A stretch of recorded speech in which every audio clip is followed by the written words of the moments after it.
Conviction and sentence in respect of accused 2 are set aside. Accused 2 must be released from custody.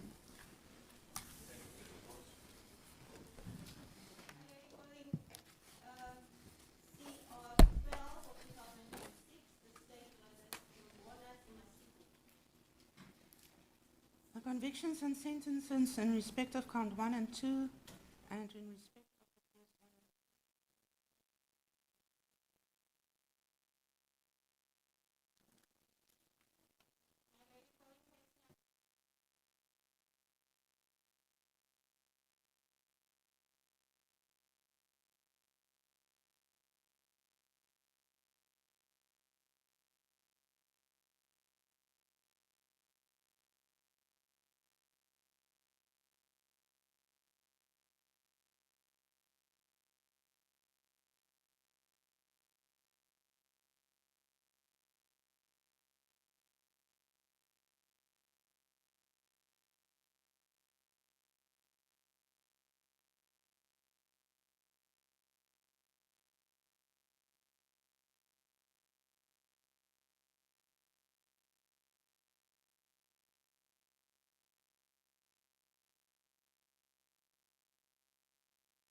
Ms. Gebhardt?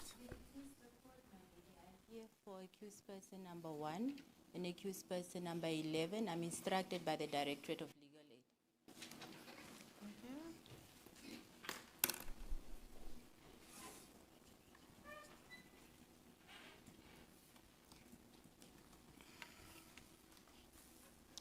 Accused number 2, Mr. Hatuikulipi. In person still? Yes. Mr. Shanghala? In person? Yes, in person. Good morning. Good morning.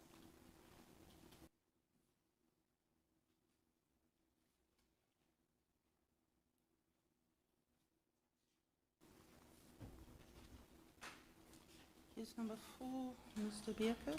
Yes, please, Lord. Lady Advocate, on behalf of accused 4 and 24 in this matter. We noticed from the record that accused 4 was not in attendance for the last 2 appearances, and I previously indicated to court that I would provide transcripts of the matters. I have in accusation the 2 discharge letters that I wish to unless there's any objection from the state.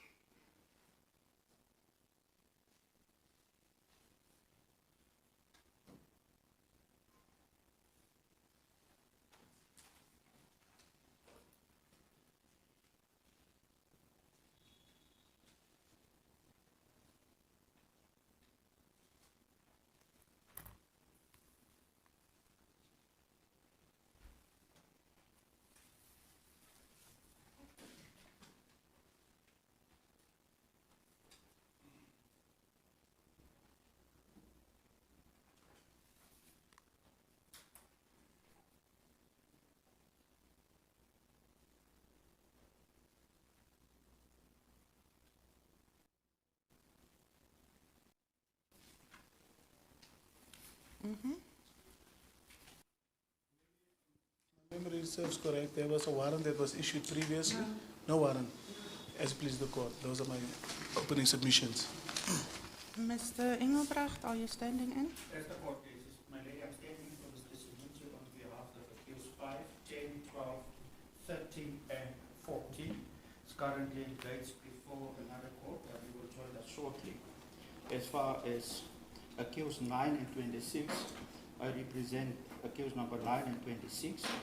We are not part and parcel of the interlocutory application. Just the record indicate that we are here for trial and we are ready as before, as the court pleases.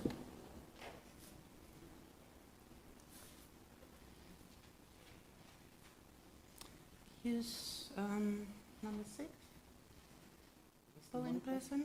Yes, I do appear in person. I was not here. I wasn't the last 2 appearances, and therefore I'll provide the state with my medical certificate. Thank you. May I have a look at it? I think he said he will provide one. We will not yet receive in Malay. After the proceedings, I'll try to make a copy.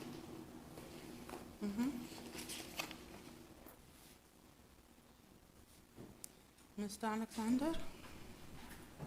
As a court, Mrs. Malady, I continue to represent the accused numbers 7 and 25. As a court, Mrs.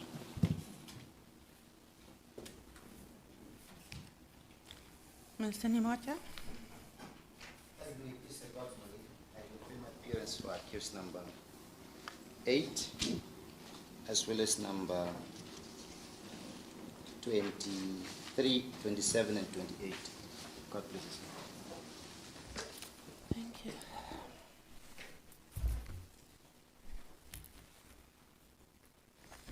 Before we start, Mr. Shanghala, on the last, or I think on the 4th of February, you handed up a document to court. I just want to hand it back to you. I think it was just for the court to have insights into the contents.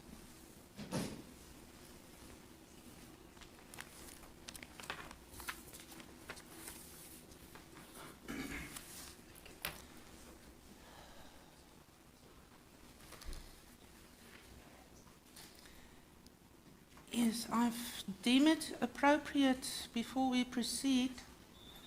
Ms. Gebhardt, you filed an application for condonation for the late filing of your heads of argument.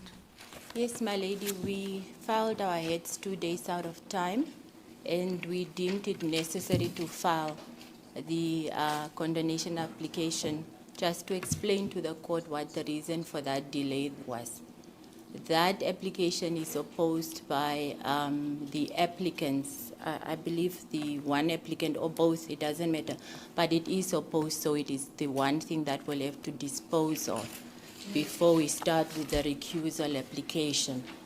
My lady, my request to the court is that since we are going to be dealing with 2 applications today, and they are both interlocutory, and especially in respect of the last one where extensive heads were filed, is that since we are many and we have filed extensive heads, I would propose that we are allocated a specified amount of time for each person to speak.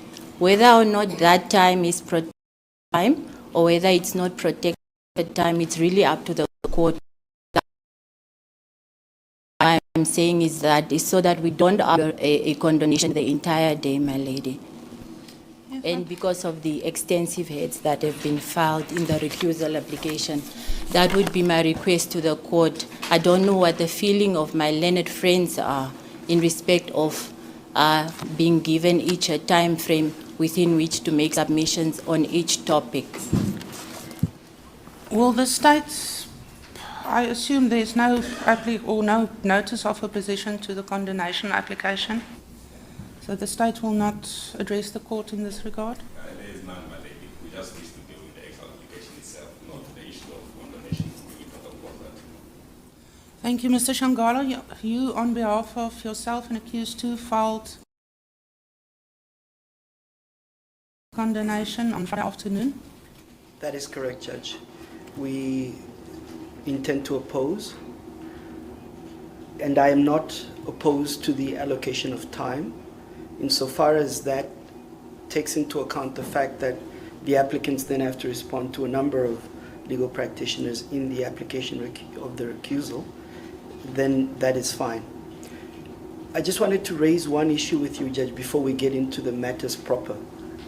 And that is, on one day you were reminding us of the, I would say, directives that were issued in respect of the media in this courtroom. There was a document prepared, I forgot what the name was, but we did. Is it possible that you could circulate the media, because they are taking videos and pictures in this doc?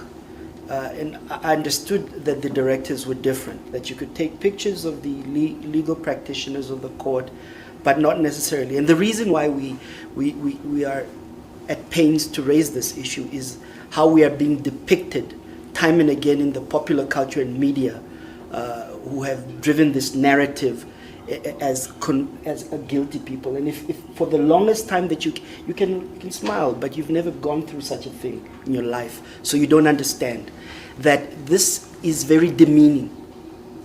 So if you can just protect our dignity, please. You can take pictures of us when we arrive or whatever, but to depict us and then put us in the media in the way they depict us is just demeaning. So if you could, my request is if you could circulate that again. The other issue, Judge, is that you will have noticed that we made 2 filings in between the last appearance and today. One on the 23rd of February and the one on the 6th of March. That follows the appearance here on the 11th of February, when the officer in charge was here.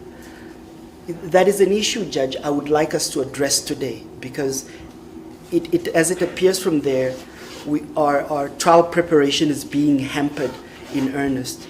And I'd like you to, whenever you feel the time is ready for me to deal with that, because... What specifically would you like the court to deal with? Because as I understand it, after Judge Sibaya's judgment on the relocation review, you are all now in C-section. That is correct, Judge. So what happened just... Then there was a notice to relocate all but 3 of Yes. the persons back to Echo Unit. That is correct. So Then you filed a very thick bundle of documents. that's on the 23rd of February. Yes. I attached the judgment, Yes. and since the correctional service was not implementing the court order, we requested them to implement that they were being in contempt.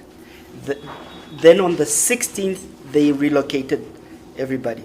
On the 20th, they wrote a notice to the we're relocating you again, myself included. On the same day, they realized they made a mistake, that I wouldn't be relocated. Then on the Monday, which is we wrote them a cease and desist. They then came back and said, we're not going to move you on an interim basis. So as it stands, Judge, we are in a position where we've put them on notice that should they persist with this relocation in the light of the factual findings made by Justice Sibea, they are then in constructive contempt of court. We've requested that they desist. It seems for the time being that is the case. But it comes to show, again, now as we sit and prepare, you prepare, then you have the threat, the Damocles sword hanging over you, that you will be relocated anytime. And remember the other time when the officer in charge was here, I had requested you, and I said, in fact, I asked you, I said, you've now referred them to the sections, you referred them to section 72, 76, 75. And I said, and then what? What has happened is that they decided, in spite of the court order of 5 December 2023, your court order of 11th March, the court order of Justice Sibea of 12th of March, of February, 11 February, 12th of February, that these people are still intent on acting in contempt, because they say they're letting us know that in the interim they're not going to do anything. It just doesn't make for a settled mind. Already prison is an environment in which it's difficult to prepare. Now you have this thing hanging over you. By the way, just after the day that we told them to cease and desist and they withdrew, then they came to harass us with another search, putting our things, everything, underwear on the ground. The whole morning, a whole day was lost. Computers were confiscated. Then we don't know what they went to do into the computers. Maybe they put malware to ensure that every time we search, it tells them. We don't know. It's just becoming a problem for trial preparation. So the long and short of it is that the court has a duty under Article 5 to protect my rights. We asked you that day that let's put the officer in charge under oath. You felt that you could not tell them what to do. Yes, and that is still my stance. Yeah, well, it baffles me because the whole construct of constitutionalism is that there's a break on the powers of the executive by the judiciary. When properly before court, yes. So we must bring an application. And then you will say that I am delaying because you've already said, and I'm just trying to say, I'm trying to prepare for trial. I need to be put in a position where I can prepare. Then you say there's a delay strategy to delay.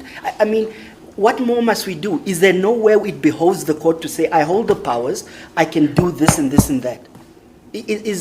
Must everything be by application? And then you said, okay, let him call a meeting. He called a meeting, but he didn't include us. We don't know what happened in that meeting. So I don't know. At some point, Judge, it's becoming farcical. You have to take a stand.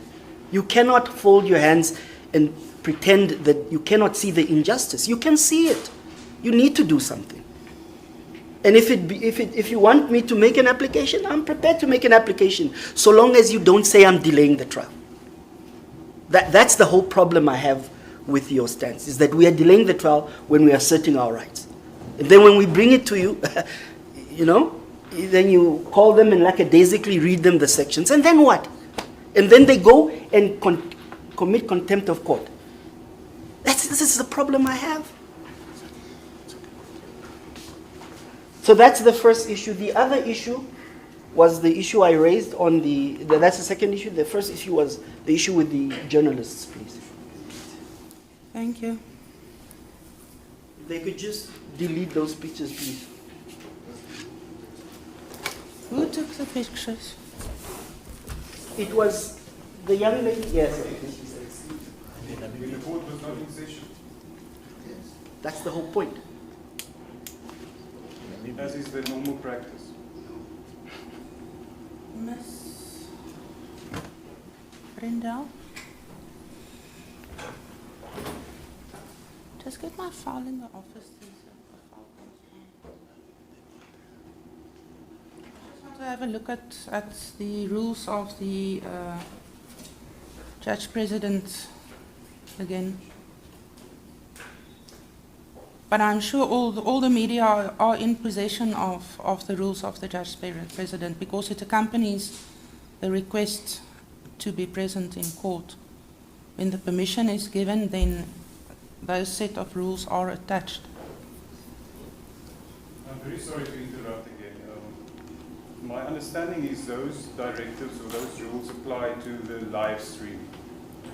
It does not apply to still photography, which we do as normal. Okay, I will have a look at the directives in a moment. My apologies. Thank you, Ms. Gebhardt. Then, unless there's anything by any of the other parties on what was raised by Mr. Shanghala. Lady, maybe just for the record, I can confirm already a meeting was held with the officer in charge as well as his deputy, more particular on the 24th of February 2026, pertaining to the issue whether accused persons to be out.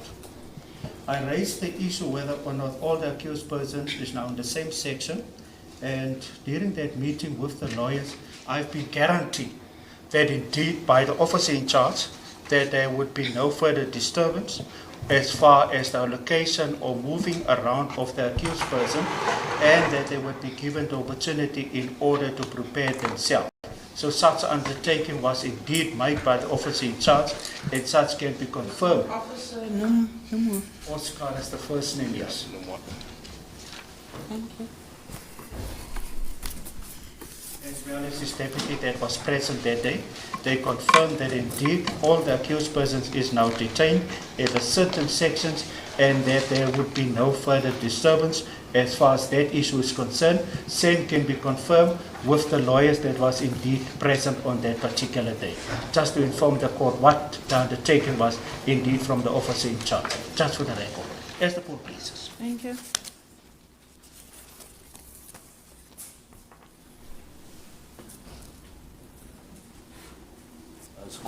As the court is, my lady, I confirm that I was also part of the meeting.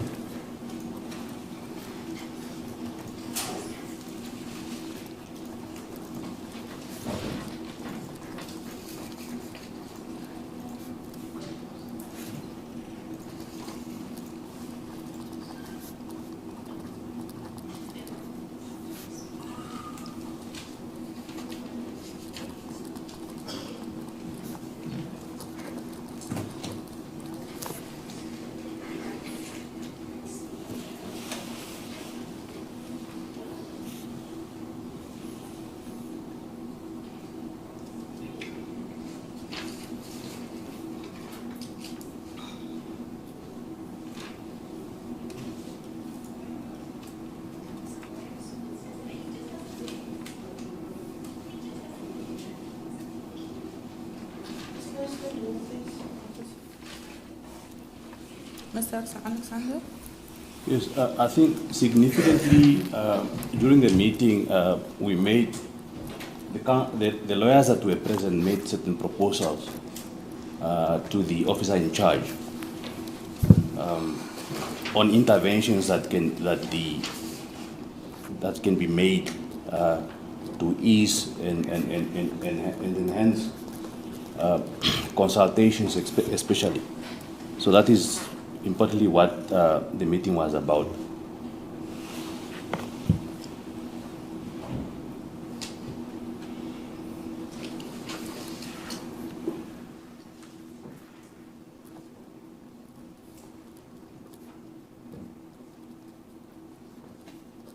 And a number of those who were advised to just put it in writing, and then the authorities then will deal with it. My lady, regarding the condonation application, you would note, my lady, that we filed heads on behalf of accused 7 and 25. However, we did not file any condonation application there on the basis that... You did not file any application, full stop. Yes, on the basis that we understood the order, the court order, not to require the parties to file heads of arguments. So my understanding that the parties volunteered to file. So on that basis... Yeah, we will get to that. Yes. I first want to deal with the application for condonation, and then we will get to your point after that. My point is whether it is necessary for my colleague to move a condonation application on that basis, in view of the order, the court order. That is the point. I understand. Yes, court. Mr. Nimwacha? Yes, it may please the court. Sorry, just sorry to interrupt you. You were busy saying that you were asked to put the proposals in writing. Have you done so? Yes, some of us have done so. What is the way forward then with the correctional services? The way forward is that once they've received our proposals in writing, they will then come back to us.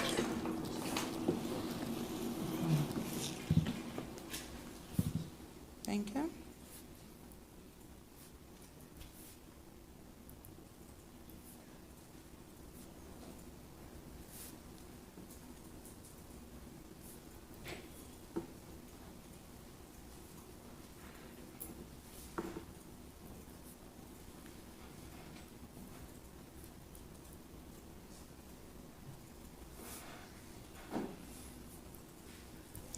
Mr. Nimwacha? As it may please the court, my lady, just to confirm, my lady, that I also took part in that meeting that took place at the correctional facility. I can also confirm that there were proposals, but I want to speak to one which I raised, and which is something that I failed to bring before court then, before that. It's the presence of CCTV cameras in the consultation room. I then raised it with the Deputy Commissioner Nuno. Then he informed us that they don't have an order that they can record the movement but they can't record the sound. I then, as an effort for him to convince me that that is true, I say, are you able to take me to the audio, to the video of me on this particular day to listen, to see if it doesn't have a sound? He said that is not possible. Where I stand now, my lady, I'm tempted to believe that the cameras have a sound for the following reason. Before the Deputy Commissioner came to court, I went to consult my client on those consultation room. And when we came to court, the expectation was that he would come here and testify. Then we would put questions to him. I spent maybe 2 hours consulting with my client. On that particular day when I came here, I arrived in court, they came himself and Advocate Lutimbezi, following each other. And I made a comment and I said, why do I have a feeling you were in consultation with the state prosecutor? He said no. But what was interesting on that particular day is when the court started addressing us.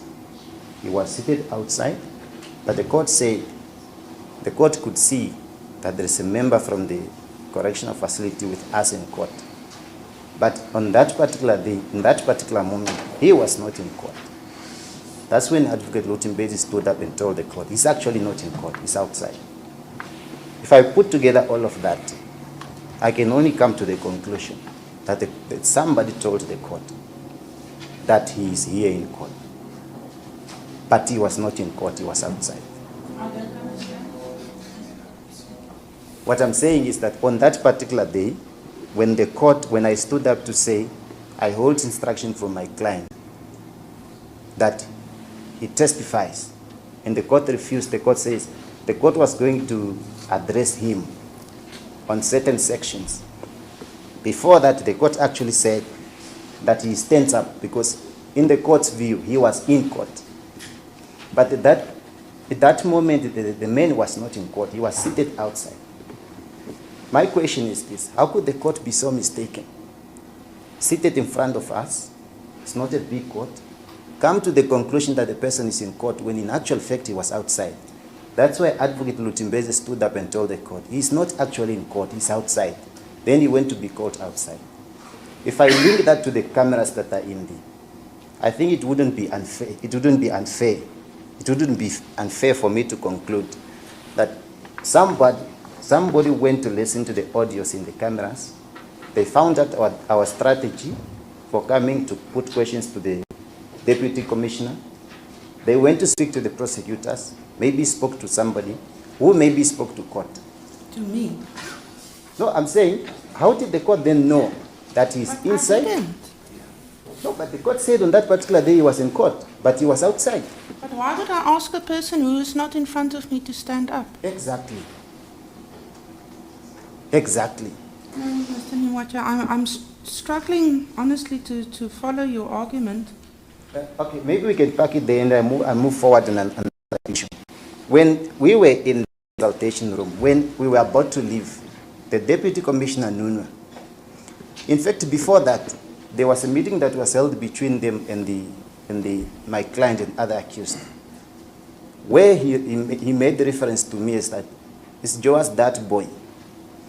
I will show him, he must know I'm the head of, as long as I'm the head of the Windhoek Correctional Facility. If he wants to do things like that, I will show him also. When we were about to leave that meeting, his deputy said to me, I look suspicious, that they must subject me to another search. I already passed at the gate where I was searched by their members thoroughly. Then I asked him, but why do you want to search me only if we are 4 of us here? Then he says, Mr. Alexander says it is his prerogative that it's okay for him to search me alone. And I refused. That's when I said, maybe if that is the case, we must, all of us as lawyers, must empty our pockets and put things on the table.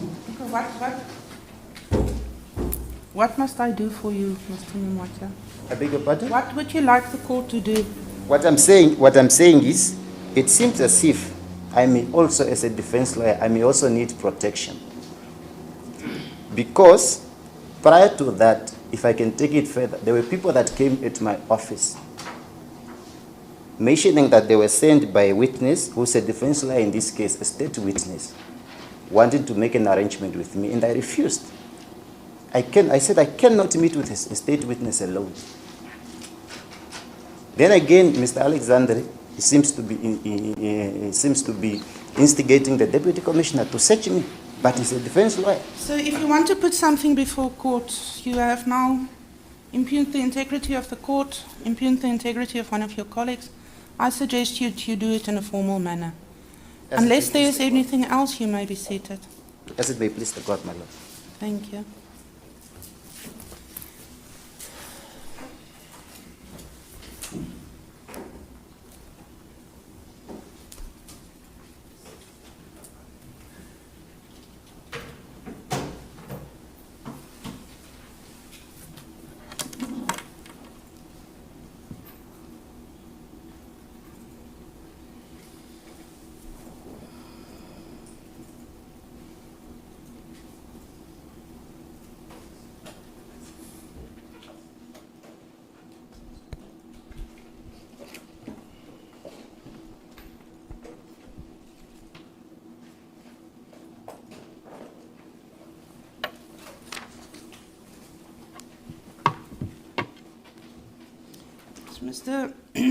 In fact, I'm addressing this, sorry, Ms. Gebhardt. I have now had occasion to have a look at the directions of the Judge President, and it says very clearly, directions regarding the recording of and broadcasting live or otherwise. So the directions are clearly not confined to live broadcasting. So I would request all the members of the media, please, if you are not in possession of these directions, but you should be, because I already stated that once you apply to be present in court, these directions are attached to the responding letter from the registrar's office. So if you are not in possession of this, or if you are not sure if you are in possession of the latest one, please inform either my assistant or my secretary, and you will be again given a copy. Maybe just everybody read through it again to acquaint yourself with the contents thereof. I would appreciate a copy of it, Judge, if you don't mind. And for those that have taken Just videos... remind me at the end of the proceedings that Ms. Brendel, maybe you can, just from this, make a copy. Not the letter, just the directions. You can do it now quickly. And Judge, for those that have taken videos now today and photos, I hope that you will hold them in contempt if they circulate and broadcast them next time. So if we can take their names and know who they are, so that we can hold them in contempt, if they do so. Directive number 1 says, crew members and recording equipment are restricted to the inside of the courtroom and is restricted to the identified area, which excludes any area in front of the accused dock, witness stand, accused stand, or the side gallery reserved for the legal practitioners and prosecution. Is it unclear? Thank you. Thank you.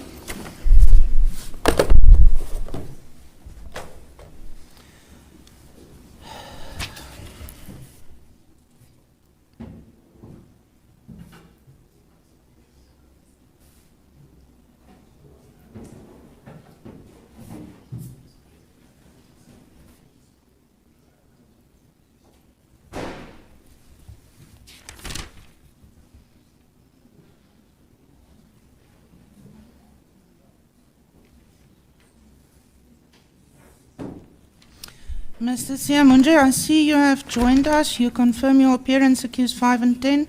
Indeed, so, Your Lordship, my apologies. I had to appear before your brother Justice Uitele. It involves a matter that your ladyship has been allocated. We have to appear before you at 11 o'clock tomorrow. Please the court. It's a civil matter, your ladyship. Please the court. Thank you. Yes, Ms. Gebhardt, I think you can proceed. I will not allot specific time slots to each of the parties, but unless you want to draw the court's attention specifically to a part of your heads of argument or to a specific portion of whatever is before court, and this also goes then for the application for the recusal as well, just be as brief as you can. It's not necessary to verbatim repeat every pleading that is before court. Your ladyship, I apologize. There is an application unrelated to this recusal application that we'll be making on behalf of accused 10. I did discuss with my learned colleagues for the state. It's basically an application for relaxation of some of the bail conditions with regard to accused 10. Have you discussed it with the state? Yes, you have, your ladyship. So, but we'll make that at the end after the recusal application arguments. May I please the court.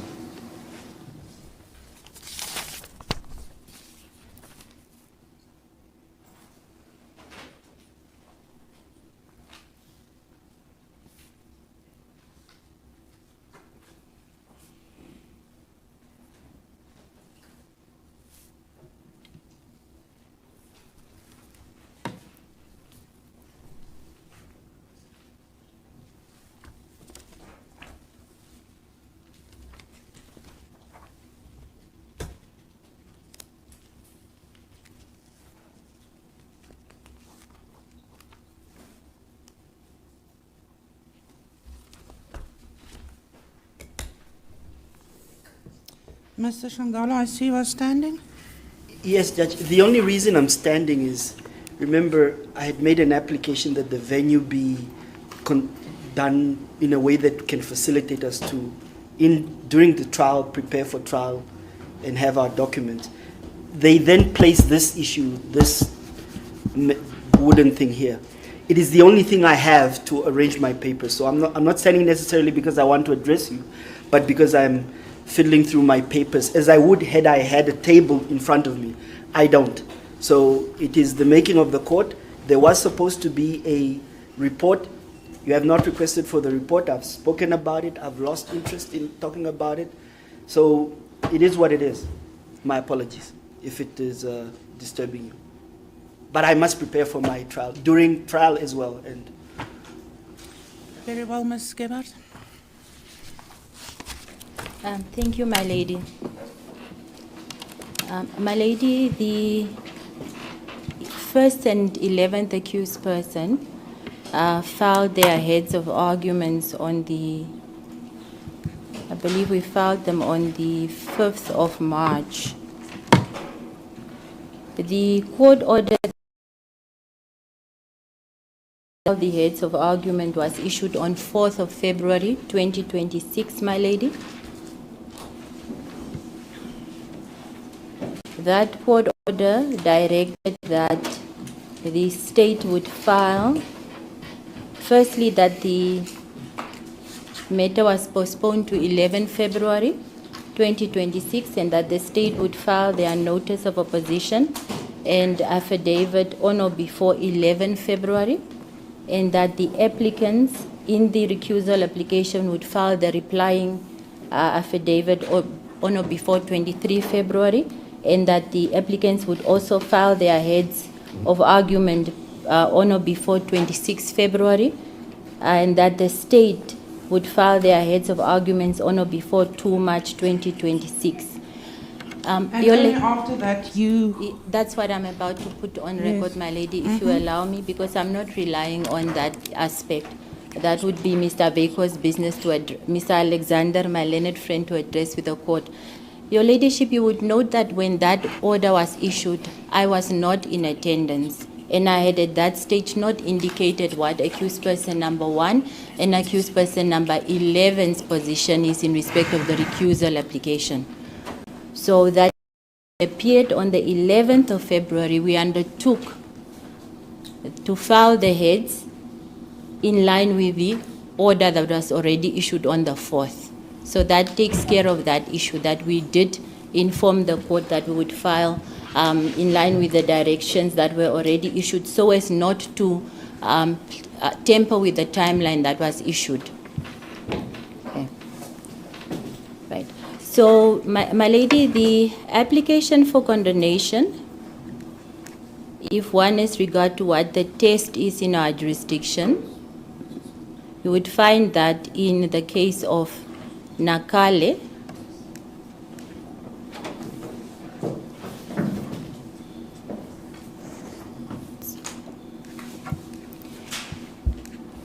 the applicant would have to then provide a reasonable explanation as to what the delay is. The delay was of 2 days.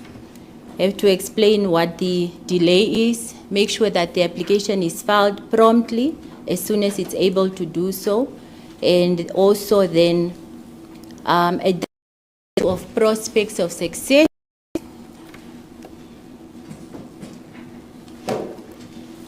and the aspect of prejudice to the other parties and or the court. The applicant in this condonation application has obviously proffered an explanation that is reasonable. Remember, my lady, the discussion is one that is within the court's purview, not one of the parties or what another party would have done had it been the legal practitioner of the other party. The discretion is squarely. Although we are aware that explanation is not merely for asking, it remains the court's discretion, we submit that a reasonable explanation has been placed before the court. There is no prejudice that was occasioned to the other parties because they had already, save for accused 7 who filed their heads afterwards, but we definitely take no issue with those late quite tight. All the other parties had filed their heads. The date for the application remains said. It was not moved because of those that late filing, and we also, Mr. Gustavo also in his affidavit apologized for the inconvenience that would have been occasioned to the court in its preparation because the heads were late.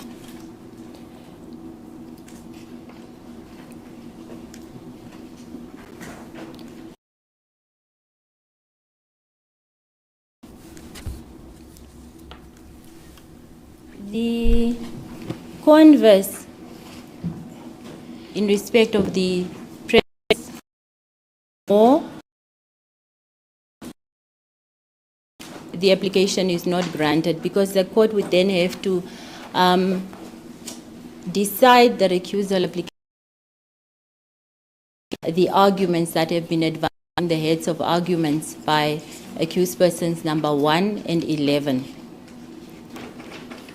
We also, out of the abundance of caution, complied with the provisions of Rule 32.9 as well as 32.10 by engaging the parties as well in filing a report setting out the steps that were undertaken by the parties, by the applicant to resolve the issue of the late filing. The state does not oppose the application. The application is opposed by the applicants in the recusal application, and the basis of their opposition is what I'm going to address briefly. According to the applicants, the application before your ladyship amounts to an urgent application, and therefore it should have contained prayers requesting relaxation or condonation for non-compliance with the time periods My lady, the answer to that point is a simple one. These are heads that were filed in respect of an application for which a hearing date has already been set, being 9 March. So the truncation of those dates are occasioned by the fact that the application is already set down. So the dates would take into account that a condemnation application for laid heads in respect of a recusal application that is set down for the 9th must obviously be heard before the recusal application is heard and not later. So that is what we are saying about that aspect. Then there's another issue raised around non-joinder. In the condemnation application, in the affidavit itself, we've indicated, my lady, who the parties are. That the applicant is Mr. Gustavo, and then the remaining accused persons are then obviously the respondents. So that point is also not as fatal as the applicants make it out to be. They do, however, take issue and say that the explanation that has been provided is unreasonable. There really is no basis factually or legally why the applicants submit that the explanation is unreasonable. When it is a complete explanation, it was done promptly before the court. You will find in the affidavit there are things around, I have an office in Okahanja, I don't even know where Mr. Shanghala gets all this information, or what relevant it is to this application as to which other boards I sit on, for example. The relevant one here was that for that period of time, I explained what caused the delay, and the delay is explained reasonably. Whether one of the parties seems to be of the view that I'm a very busy person is really neither here nor there. The court is highlighted in that opposition to the prejudice, the purported prejudice, and this is what the applicants are saying. This is how they were prejudiced. The late filing forced them, because they are unrepresented, incarcerated litigants with limited resources, to spend their precious time addressing a condonation application while they have other court matters, specifically a review application. It also then placed pressure on them because they are in a maximum security facility that they had to quickly oppose the condonation application. And there was a failure by my client to, in custody without my presence, inform them that, look, my lawyer is running late. So those are the ground, that's the prejudice that they suffered. My lady, if you look at what is regarded as prejudice in our jurisdiction when it comes to condonation applications, these reasons will not come across the line. What you will find, and it's telling, my lady, is in that opposition, it's clear that Mr. Shanghala, who deposed to the affidavit, is intended, he takes issue with one thing only, Mr. Gustavo's opposition of the recusal application. It is in the affidavit. Why are you saying you're ready for trial? Why are you saying you are ready for trial if your lawyer can't even file heads of argument on time? It doesn't make sense for purposes of this application as to whether the applicants or even the state says they are ready for trial. What the court needs to look at is, when were you supposed to file the heads?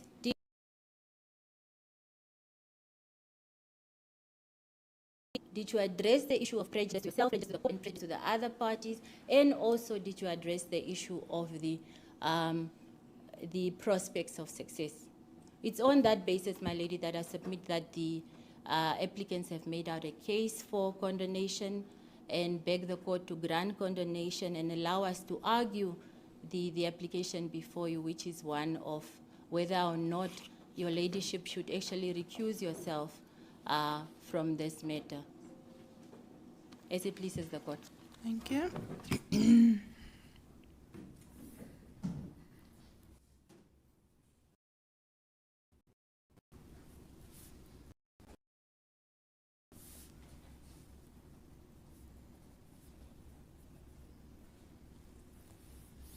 Mr. Shanghala?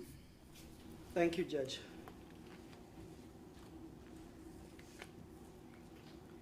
Indeed, we stand by the affidavits that are before court. And since we didn't have time to prepare heads, I'll just quickly give you the case law that I think is relevant for your determination of this condemnation. So we raised 2 points in limine. One, we say that the application is not urgent. Ms. Gebhardt says, look, the data already truncated. So the matter of urgency doesn't come to bear. I'm saying, exactly because they are truncated, the matter of urgency is sentence square.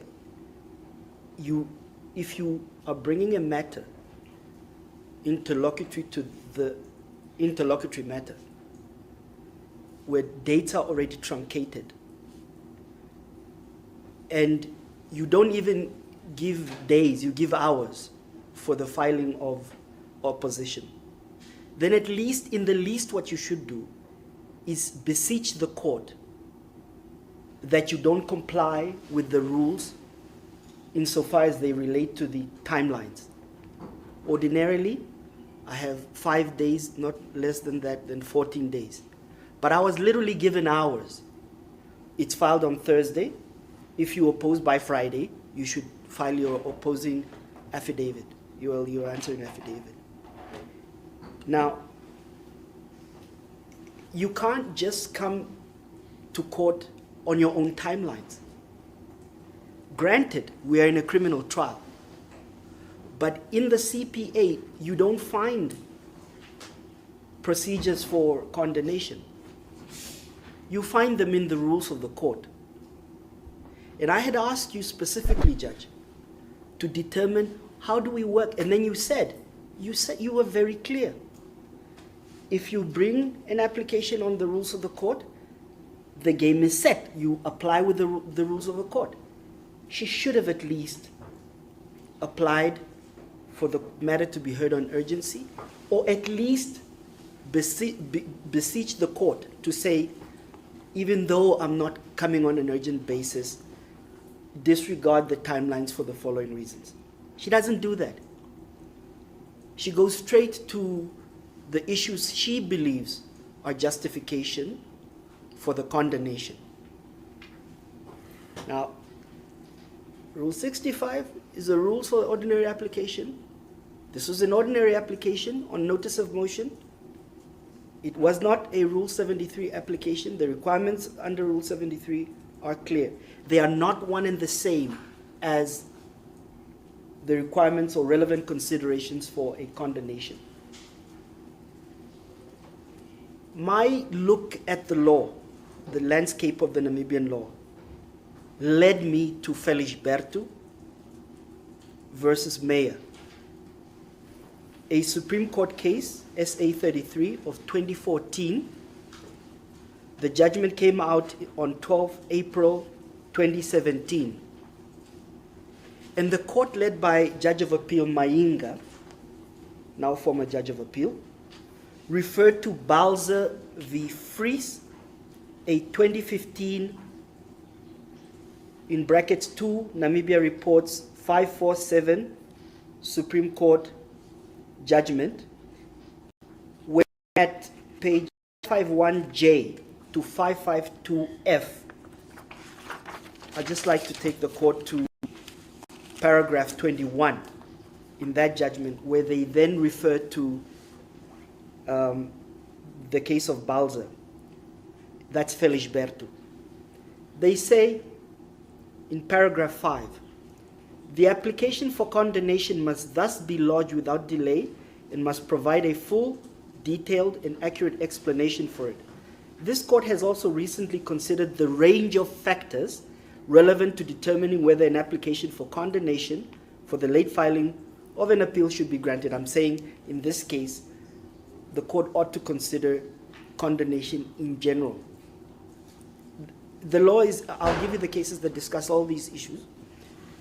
The extent of the non-compliance with the rule in question, the reasonableness of the explanation offered for the non-compliance, the bona fides of the application, the prospects of success on the merits of the case, the importance of the case, the respondents and where applicable the public's interest in the finality of the judgment, the prejudice suffered by other litigants as a result of the non-compliance, the convenience of the court, and the avoidance of unnecessary delay in the administration of justice.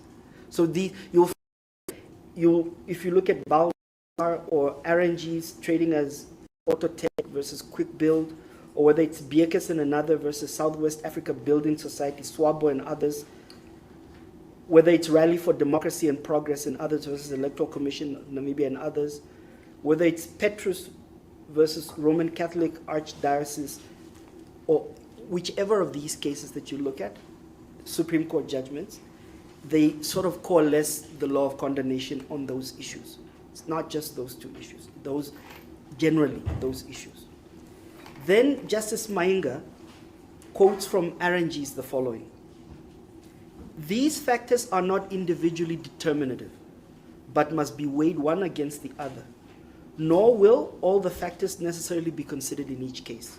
There are times, for example, where this court has held that it will not consider the prospects of success in determining the application because they have been glaring, flagrant, and inexplicable." I submit that in this case you have an application for condonation where the facts are glaring, flagrant, and inexplicable. Because the extent of the non-compliance is not just one. First, they failed to file their answering affidavit in time. You ruled, the court order was on the 17th. They filed theirs on the 18th. That's when they filed it, by the way, with the court and with the prosecutor general on the 17th, but with the dominus litis of that matter, the recusal, on the 18th. Unless you keep the standard that is different for us but applies for them, then it will be okay. But it's not okay. Then they failed, by the way, on the 4th of February, which was postponed due to, in part, them to be heard on the issue of legal representation for entities. Ms. Gebhardt, lo and behold, doesn't pitch.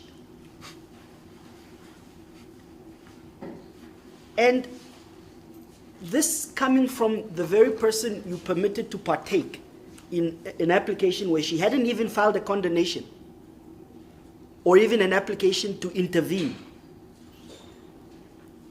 Now she files a condonation. My question is, on what basis is she filing condemnations? Or the rules? So if you file on the rules, follow the rules. Or beseech the court to disregard your non-compliance with the rules. It's a simple proposition. But I say so. She says, well, Mr. Shanghala says, no, I've got an office in Okahanja, I've got an office where the board, whatever. It's not relevant. Of course it's relevant. A day has 24 hours. And if you are engaged every other hour with other issues, you won't pay attention to this matter. That's the point we're making. Ms. Gebhardt was on a retreat. After the retreat, she went to the coast. She could have made arrangements before she went to Warfish Bay to say, or while she was at the retreat, to say, listen, Mr. Shanghala, I have an issue here, this issue. I won't be in time again. She didn't. Had I been the one not to do that in time, would I have received the same laissez-faire treatment? I don't think so. But so far, what is clear is that that explanation, when taken into account with the proclamations that Ms. Gebhardt has made in this court, she's ready. She's ready.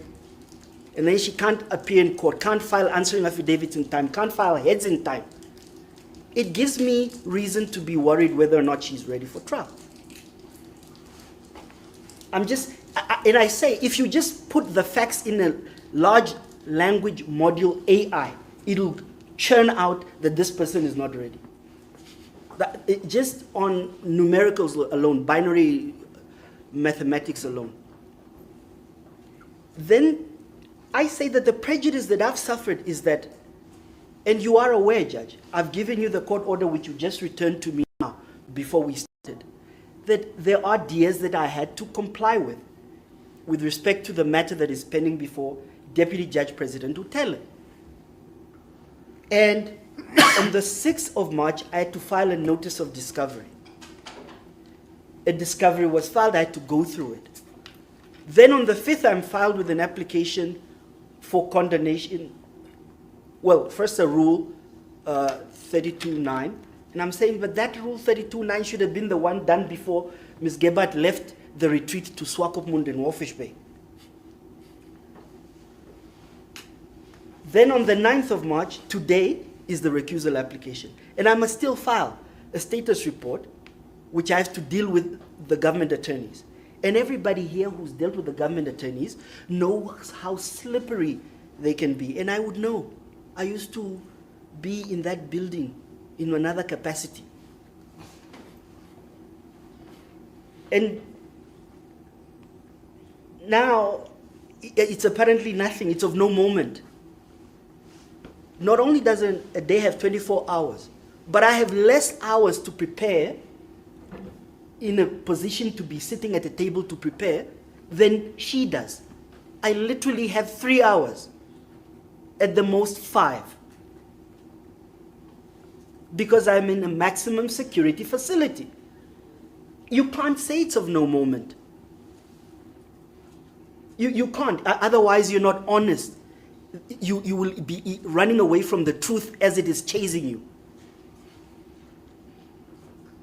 So then I make the other point of non-joinder. You see,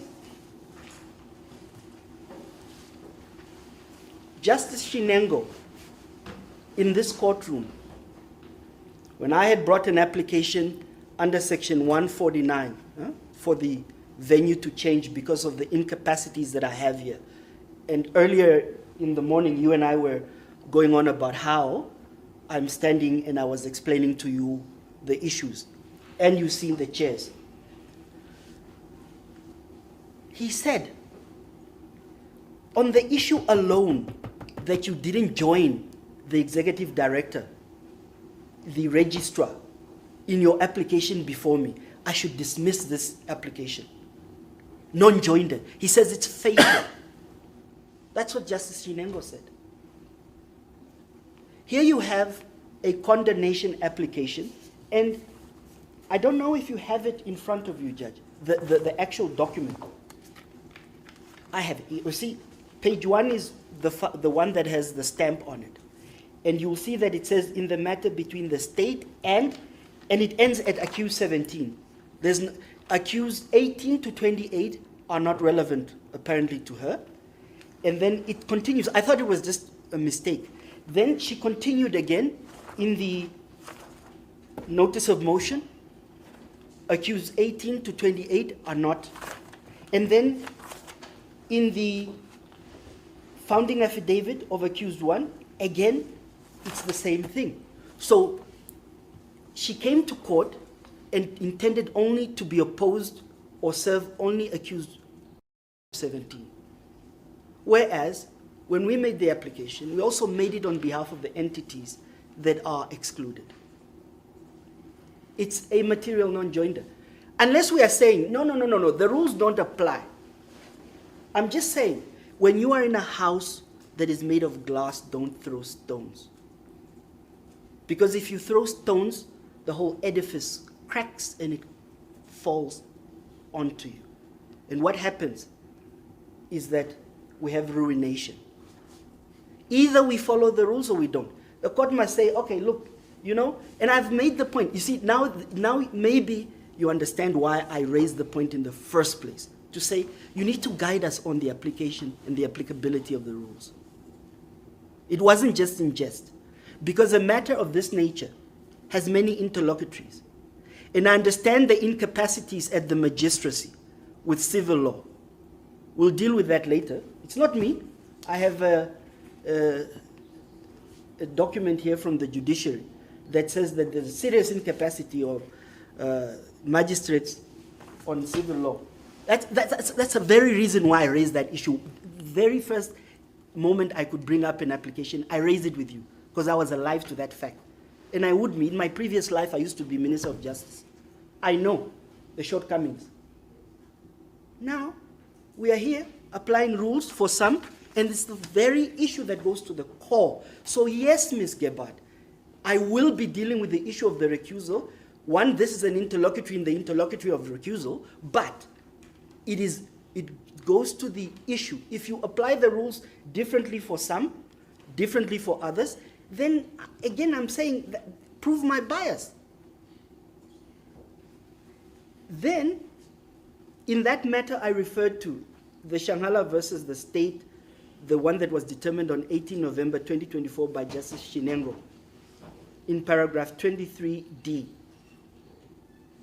When he found the non-joinder fatal, he referred to the case of Amalgamated Engineering Union versus Minister of Labor, 1949, 3 in brackets, SA 637, the appellate division.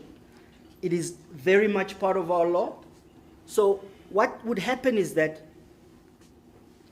this glaring, flagrant, and inexplicable explanation of Ms. Gebhardt means that her matter, her opposition to the recusal, will be considered purely on the basis of the papers she has filed, sans the heads. They are out of time.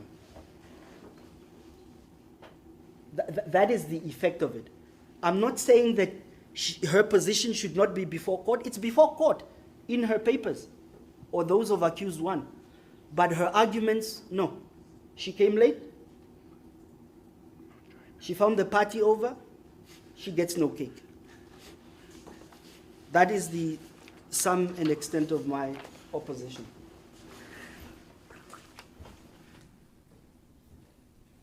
Thank you. Any reply? My lady, briefly.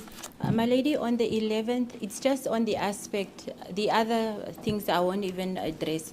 On the aspect of the allegation that the state's answering affidavit and our answering affidavit was late.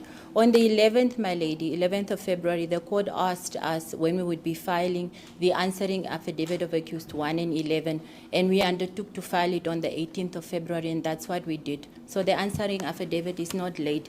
It's something that is contrived now. If it were late, it would have been raised in the replying affidavit. The other issue is, my lady, this is not my application. I don't know what this, her opposition, her matter, this is not, I'm not a party to these proceedings. I'm Mr. Gustavo's legal representative. He instructs me and I carry out his instructions. This is not my application. I'm not a party. I have no dog in this bone or a bone in this dog, whichever way you want to take it. So we should probably address the issues. And I'm not a party to these proceedings. It's actually not my application. I don't know why it's been made my issue. So until Mr. Gustavo decides otherwise, I will remain his legal practitioner of record.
Yes, the court will give an extempore ruling on this.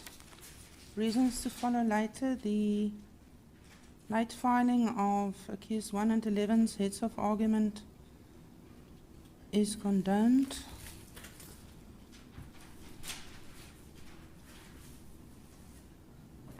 Yes, that's the only prayer I will be granting.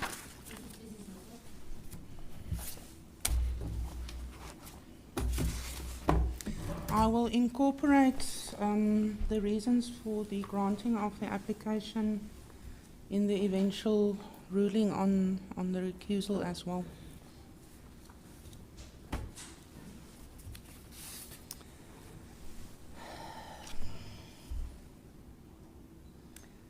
Then, Mr. Alexander, I wish to address you next. You are not a party officially to these proceedings. You filed a supporting affidavit on behalf of accused 7. Accused 7, yes.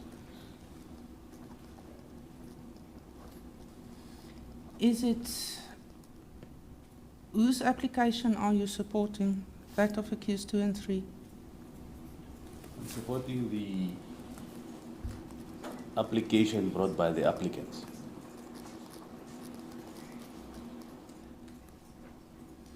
And we only received your heads of argument this morning. Indeed so. Was it served on all the relevant parties also today? On the relevant parties, it was served The applicants last week accused. Friday.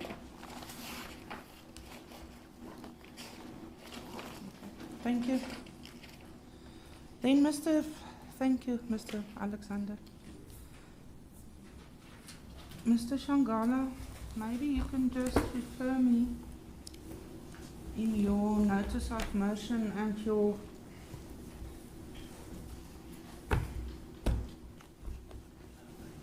I do not know if it's not included in my bundle. I cannot find accused number 2's confirmatory affidavit. You can't find it. That is strange. Yes. Your last annexure is the copy of the Government Gazette. That's the last. And then after that, there is the I confirmatory. don't have that. I can give you this one.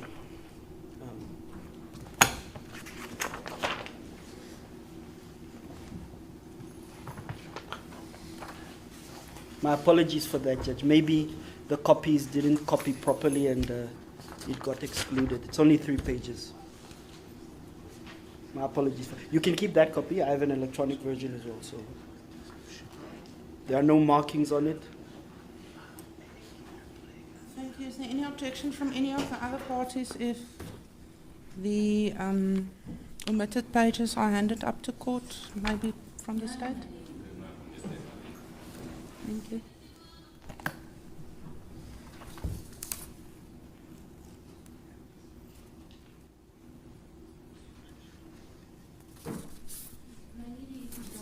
Dated 3 February. Yes. All right. No objection, my lady. Okay. Then we will then commence with the hearing of the application for recusal. There are 2 points in limine. I will be hearing the points in limine together with the merits of the application. I think that would be most efficient. So, and I think we can take a 15-minute adjournment before we then commence with that.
affidavit. Before the applicants proceed with their application, I must point out, my lady, there was an issue of the appointment or to the ethnic PG that has been raised in the replying affidavit. We did not have an opportunity to attend to that. But there was an invitation which was extended to the state to produce either the gazette or the letter of appointment by the PG. The letter is available. We given the applicant a copy of the letter. And we accept the extension that was given to us to have it produced. We wish to produce it for the court, my lady. Perhaps this will dispose of some of the issues that have been raised. Thank you, Mr. Shanghala. Any objection? No, I don't object to the handing up of the document. I want to point out, Judge, that when we raise these issues, we don't raise them with trivialities in mind. These are very important issues. There is a gazettement for your appointment. There's no gazettement for the appointment of the acting prosecutor general. We call her prosecutor general. The president says acting prosecutor general. And there's a need, therefore, that this should have been placed before court. It doesn't follow the arguments being made by Ms. Eleni Gebhard. And I know this very well because when the Mburuka was happening, I was in the thick of it. It doesn't follow simply because there's a new person in office, those delegations follow. It doesn't. That new person can even withdraw delegation or withdraw prosecutions. So it matters. It's not trivial. It is not de minimis. So I'm happy that this has been done. This is exactly what I asked for. I will therefore abandon my point in limine that I had raised in my replying affidavit on the basis that this has now been provided.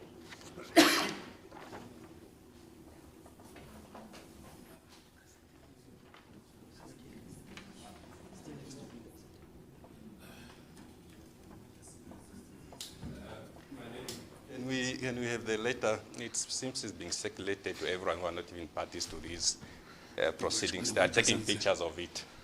I don't know for what purpose they are taking pictures of it. We haven't received the copies. They haven't made copies, so we are sharing the documents. It was a point in limine that was raised. It can't only be shared with the court to the exclusion of all of us. Is that even something we need to really discuss? Take pictures to have it with us. For the sake of fairness, I see there are 1, 2, Yes. 6 lawyers. Suffice for your purposes? Yes, indeed. For me, I'm happy. Thank you. Ms. Brendel, can you make 6 copies of this, please? Thank you.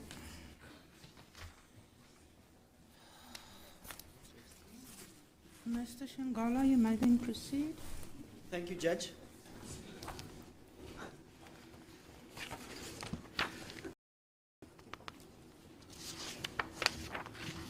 By and large, Judge, we will stand by the papers filed. That includes now the application, the reply. Start off with a quotation from Plato. 4 things belong to a judge: to hear courteously, to answer wisely, to consider soberly, and to decide impartially. These are the tenets upon which in the Western Occidental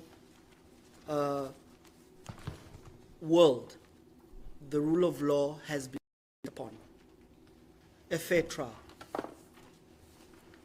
It is part of our constitution. I am not impugning the judge because I believe or for whatever other reason. I'm simply saying that based on this alone, what the judge has said, I believe reasonably can be held that this person is not going to bring an open mind to the issues, some which he has already predetermined. In fact, I have a quandary now. If I am to bring an application for my right to be able to prepare for trial adequately, I don't know, I fear that it will be called a technical delay strategy. Because en masse, writ large, Judge, you have already painted our applications as without merit. Nonetheless, I want to start by that point that it is through the utterances of the court itself that I premised this application for recusal from 4 August 2025, when you made those utterances and then repeated them in the judgment. And I have reason, because I thought in our engagement I had disabused you of them, but you still remained with them. I have a problem with that.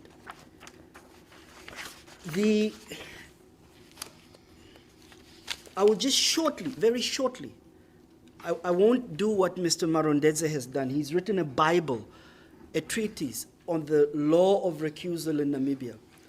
I don't want to do that. I've gone to the very genesis and how it's applied now. It starts with the case of Christian Metropolitan Life Namibia Retirement and Unity Fund and others, 2008, after independence in the Supreme Court, where they then really came to concretize the whole law on recusal. I'm at page 6 in paragraph 4. Yes. I am just concerned that you have not dealt with accused number 1's point in limine. Oh yes, indeed. When I abandoned the issue, I thought I need to deal with that one. So accused 1 says, because the affidavit of accused 2 does not utter certain words, I'm therefore not empowered by accused 2 to bring that application on his behalf as well. He says in his affidavit that he confirms what is in my affidavit. In my affidavit, I say he's done that. That's level 1 of disposing of that argument, but let me go to level 2. What does the law say about authorizations to bring applications or matters on behalf of another person, juristic or a natural person? It's been established since 1946 by the Appellate Division in a case of Garment Workers Union of the Cape and another versus Garment Workers Union and another, something like that. In 1946 AD 370, that ex post facto ratification of an unauthorized act of bringing an application cures the original lack of authorization, if in fact there was none, which is not the case in Kasu. So all that is required when the authority is challenged or objected to, the replying affidavit can provide the authority. I give you a number of cases. I give you Shoprite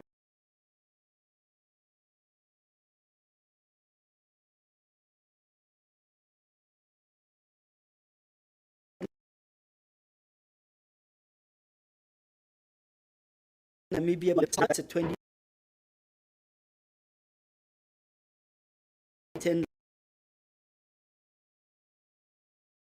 court matter. Or if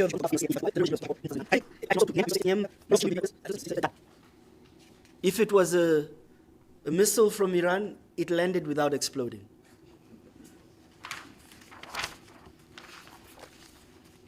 Purely based on law, this is just law. So in that respect, we've dealt with that issue. Mr. Hatuikulipi is also an applicant, and even if he were not, it's not dispositive of the matter. I'm still an applicant. So I've taken you from 3 levels of justification to the square root of 0, which is 0. I now move on to the law of recusal. I talked about Christian. I moved to Munuma. Munuma, the 2013 one, underscored the departure in Namibia from the real likelihood test. And it relied a lot on what Lord Justice Edmund Davies is a real lord, by the way. This one is a real Lord Justice in the UK. In the matter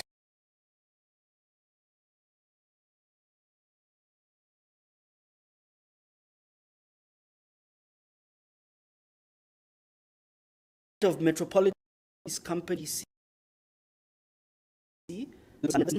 England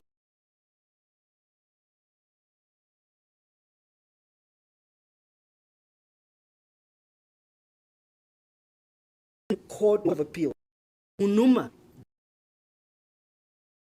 Justice Street,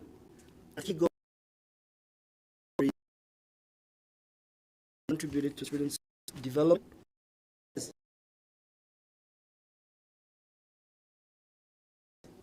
First of all, part 4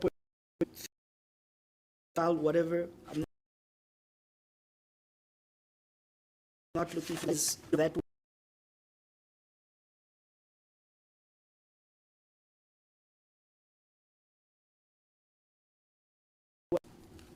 The partiality that's in paragraph 44. Partiality of a judge to the heart and is to affect.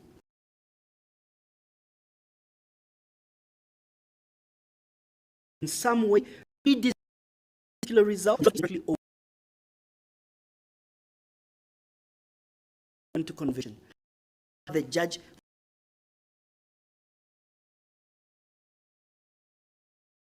straight now that person to a particular close with a particular issue conviction. That I say so, using your own word.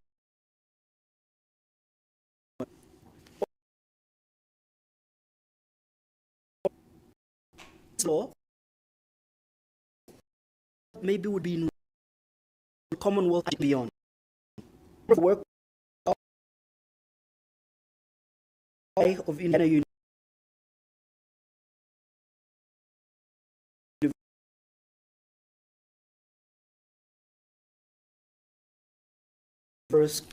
also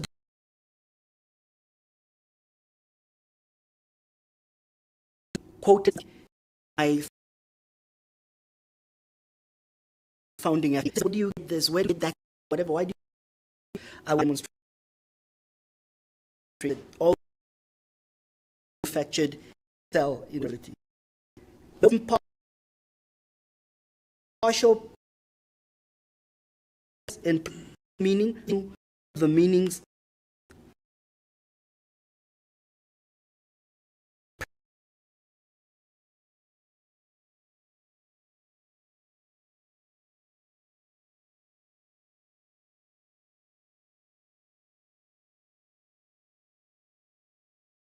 professor has before her. I'm saying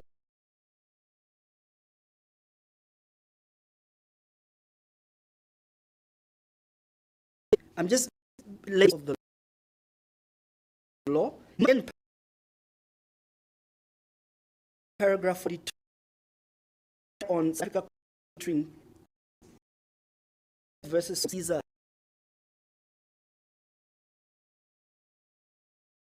case, would recuse if he had fixed himself in regard to an issue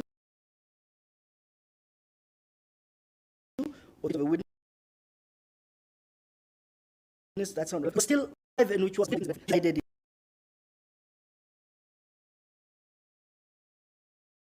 It's not likely it's going to mind. So that's an error. Exist. So I can't here and sit here. Justice view. You are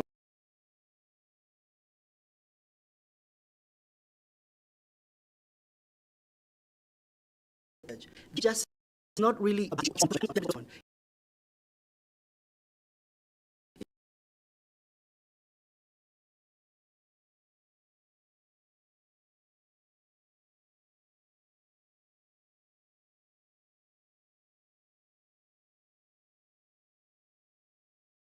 It's not to consume.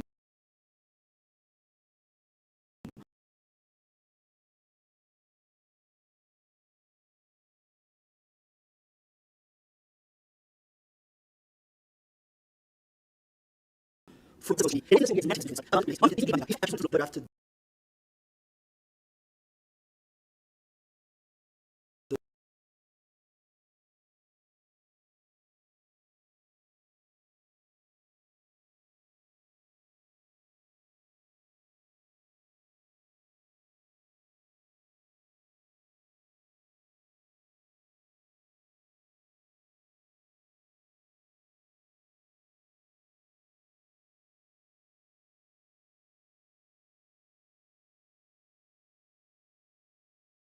those papers. I'm asserting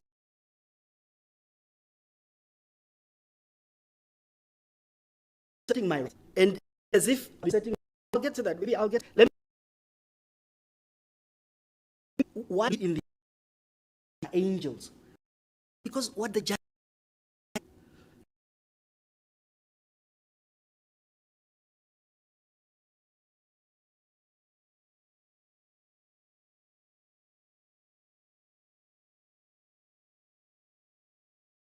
Let's listen to what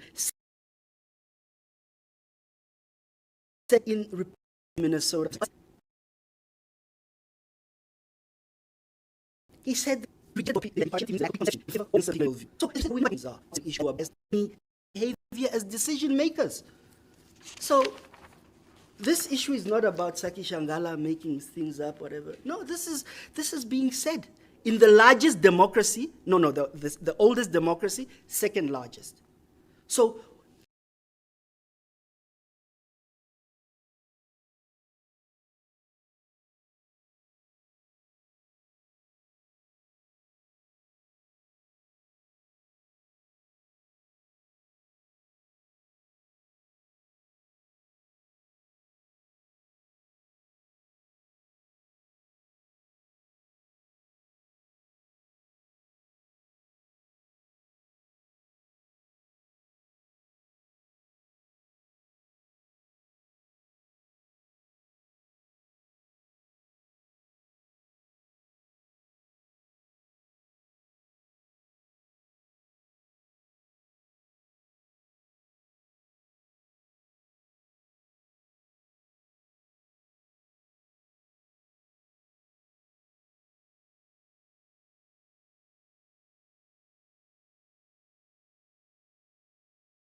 our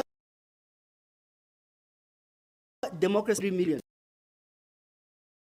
We take the of cases, come court since maybe years of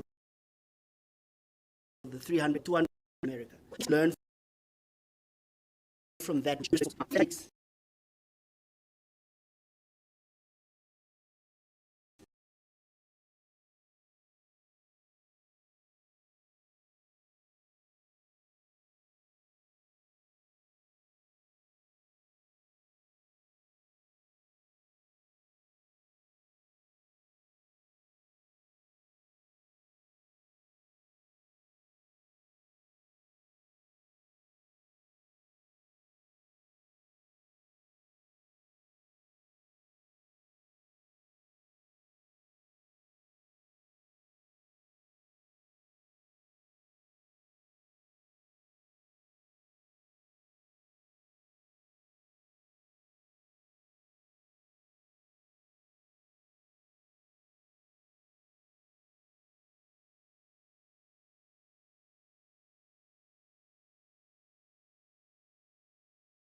The law on recusal serves 3 objectives. The first, the system must not be paralyzed by frivolous claims. 2, those who sit in judgment must not promote the interests of others. 3, and this is the one I want to focus on, everything possible must be done to not leave nagging feeling one party to a dispute.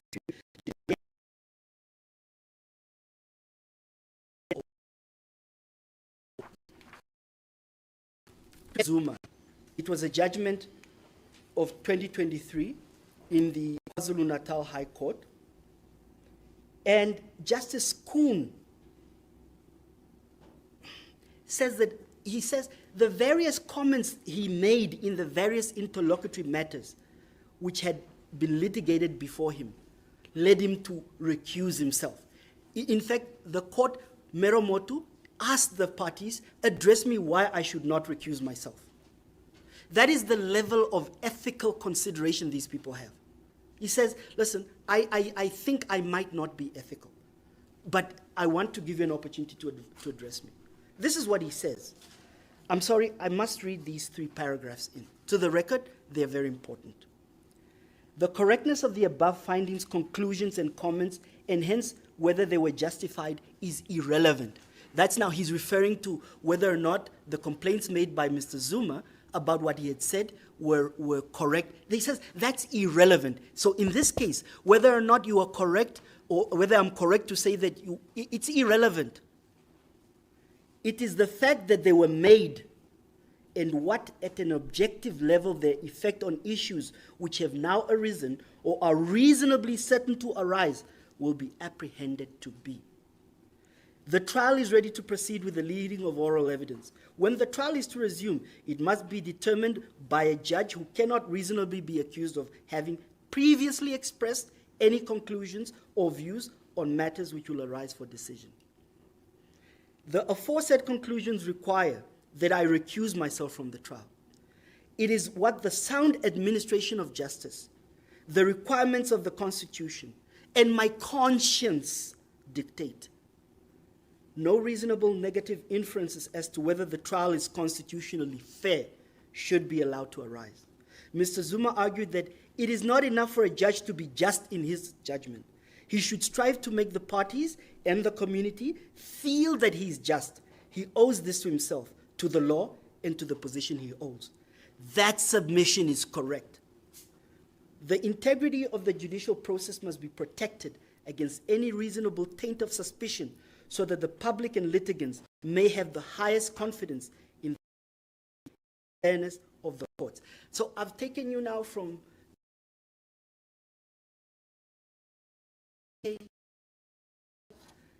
academics. I've also somewhere quoted Muzi Sikakane, a South African prominent lawyer. We'll get to that later. Now, I have 4 grounds for recusal. I'm now into the facts.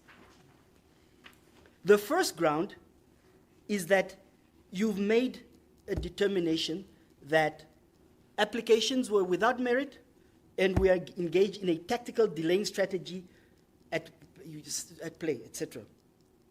That comment was not made in a vacuum. You made it in relation to previous applications. So what did I do? I thought it's necessary for me to go and take all the previous applications and then we dissect them one for one, the one for the one.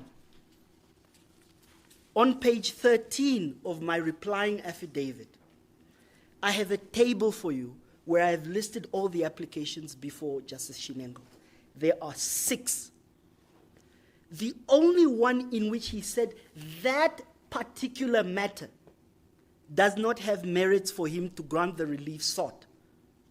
Not that it doesn't have merits en masse or writ large, for the relief that was being sought was the case he determined on 18 November 2024, the section 149 change of court venue application, because he's saying there's another matter where you are before Justice Mwatelulo, you didn't join the other people, etc., etc. He doesn't say that all your applications here, they've just wasted time, you are delaying. In fact, he said the opposite. And then, before you, minus this case, 3 applications. The one I made under Section 87, the one I made under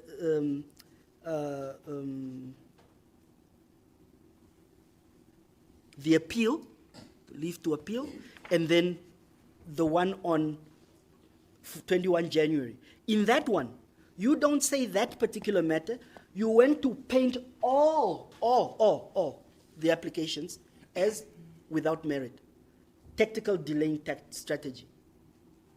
A giant leap from what Justice Shinengo held. Justice Shinengo only held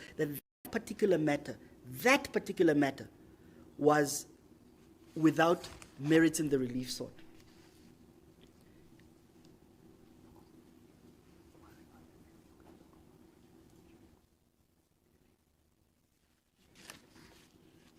I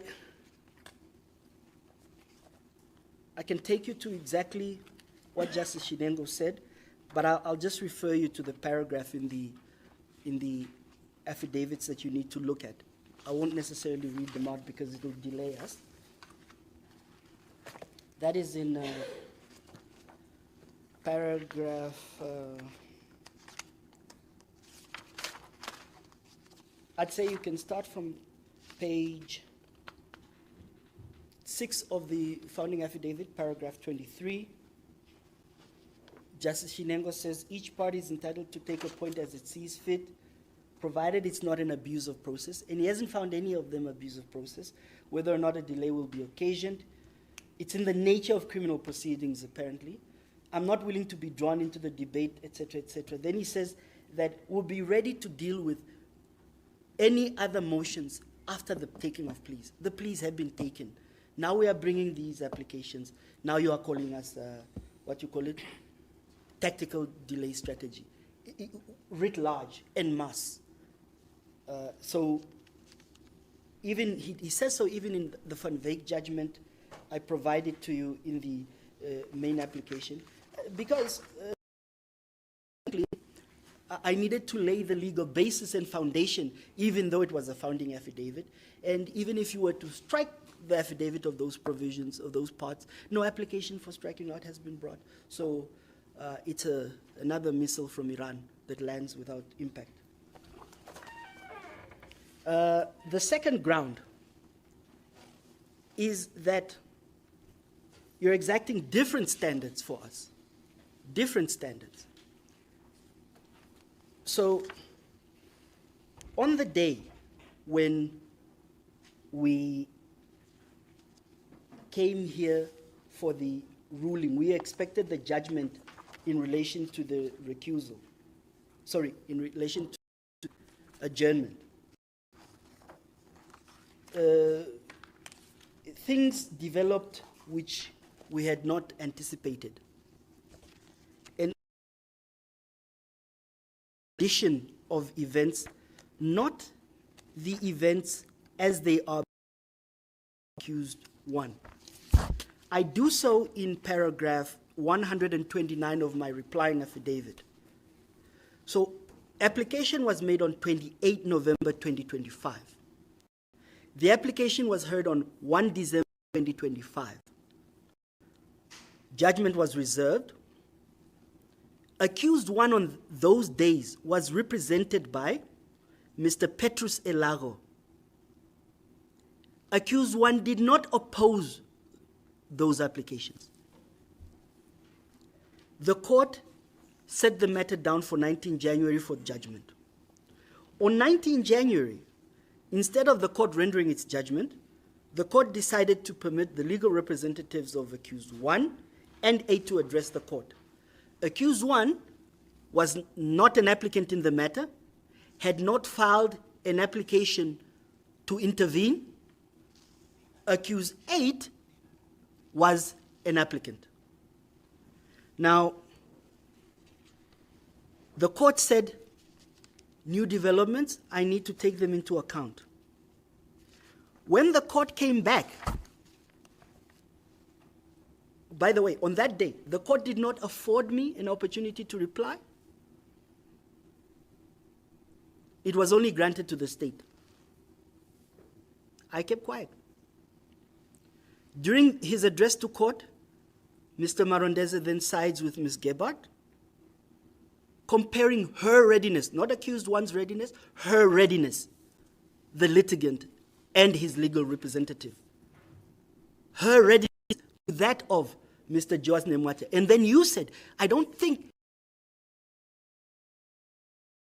Mr. Josne Mwate, not to Mr. Otneel Shuudifonya, but to Mr. Josne Mwate. So this issue of, you've got no dog in the cat, or the cat in the dog, or the bone is not an issue. We're talking about the preparedness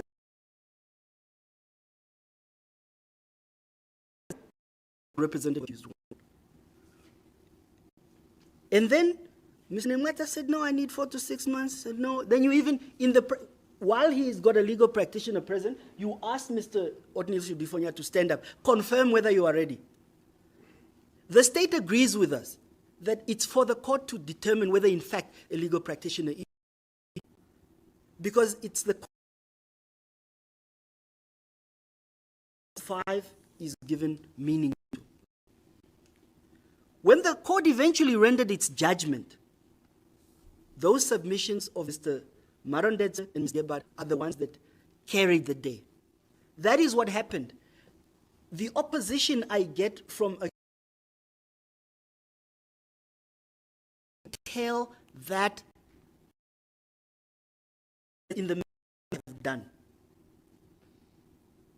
So those are the standards I'm talking about.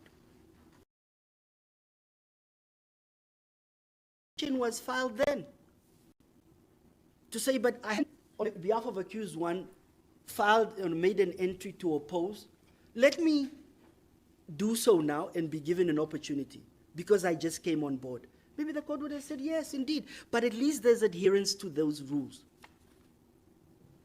And what is worse, when you take the treatment of accused 1 and accused 8, you wonder, why is accused 8 being disadvantaged? But nonetheless,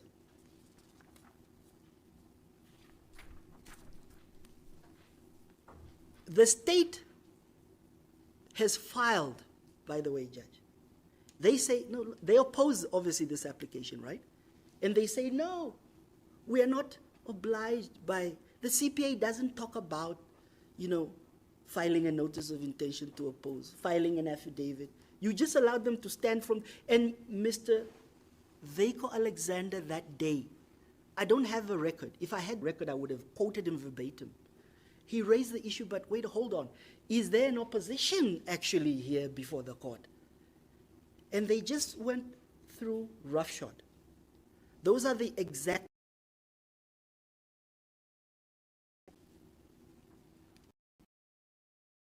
third ground I rely on is that when we requested for an adjournment, the court deliberately mischaracterized the preemptive collateral review application and based those pronouncements that you made on the dictum of Justice Frank in S.V. Shanghala, the 2022 matter, in which the specific provision of the prevention of organized crime. I wish I had a recording to play. That TV is facing the other way. I could have linked it. What he had. Justice Schreiner said that once Parliament makes a determination, that changes everything. And that's what we were saying. We were saying that Section 83 has implications. By the way, there were 3 interpretations. 83 is irrelevant. But you can't do that because no provision. As you look at text and content. It says, no, 83.1 is limited only to special investigations. But we're saying, but where's that special investigation coming from? He couldn't answer that. Third, says, no, but... From where are you quoting now? No, I'm trying to explain to you that when you dismissed, when you said, Justice Frank said that the trial court must determine that matter. You relied on his dictum in that judgment, and you quoted. And I'm saying that matter has been heard. We're waiting for judgment. And coming out of that interaction between the 2 counsel and the judge, there are now 3 interpretations to 83. And that's why I'm saying you couldn't determine 83 the manner you determined, or the report that has to come out of 83 in the manner that you did. So that if I amounts to... understand you correctly, you are referring to a hearing of a matter in the Supreme Court recently on which there is no judgment yet. Yes, and it'll come. It'll come. But what I was telling you is that your determination, your predetermination of that matter, while we are there and there are 3 other interpretations coming out, was simplistic. And I'm taking you back to what I've said and quoted from these eminent legal people. Let me go back to them. A mind that is predisposed to a particular result, that is closed with regard to a particular issue, that is not perfectly open to conviction. That is what I'm saying, that the court has now fallen on all fours within the definition of bias that is contained in that Munuma quotation. Now, that issue will become live, Judge. When that judgment comes out, it has implications. But you've already determined. You said there's no report. You said, no, it must be determined here. But what about the non-joinder issues? You don't talk about that when you made your determination in the judgment for adjournment that I requested. You don't talk have in this court with NAMRA, with the issue of the Minister of Finance, with the Prime Minister, all those people. But you've already made up your mind. So when that matter comes, what do I expect? You referred me to it already. Marondeza will stand up and he will say, that matter is res judicata, it has been determined. That's the problem that I have. The fourth ground, sorry, that was the fourth ground. No, the fourth, well, I've covered now the third and the fourth. Now, I also raised the issue, Judge, of Article 18 that you oust with your determination. I say if there's no accountability for administrative powers exercised, then Article 18 is shut out. And I'm entitled to lawful, fair, and reasonable administrative action. And I say that coming from Cultura 2000, you needed to have interpreted that issue of 83 impacting 18 widely and purposefully. And even if you don't see the right articulated, I give you Attorney General of Namibia versus Minister of Justice and others that says that they don't have to necessarily be exhaustively listed. You have to give them, I say it's a simplistic determination you've made, and it's going to cause problems going forward. Now, in the notice of motion, Judge, I ask for relief under paragraph 3. I want to read it. In the event that the relief sought in paragraph, that's your recusal, is granted, postponing CC 06-2021, sine die, pending the reallocation to another judge. Now, accused 1, in the assistance that he has got in his case from Ms. Gebhardt, says that apparently what I am saying there is a ground for that the judge is not under the definition under Article 12, independent, impartial, and competent court. But say that. I'm saying, when you then grant me the recusal, if you recuse yourself, the appointing authority does exactly what they did previously. They went to tell the president, Mr. President, please appoint Justice Shinengo. He's an experienced judge. The state says, no, equivalent, identical experience. I'm not saying I want identical experience. So I made another table to explain what I'm trying. They are, they to the point. I saw that both Mr. Marelize need the assistance of spectacles, so it's possible that when you read it, well, but in a picture, it comes out well. There's also some that. Paragraph, page 33, paragraph 140. This is what the PG, Mr. Marondeze, them have said. This case in Namibia involving, I just don't have the record, but if I could quote Mr. Marondeze, he said, jurisdictions, Zimbabwe, DRC, investigation. He said all these things. He was performing there. Botswana, he really put on a show. It turns out it was all, what did Milton Engelbrecht call it? Sweeping statements. That's what Mr. Engelbrecht says. Sweeping statements. But in this complex case,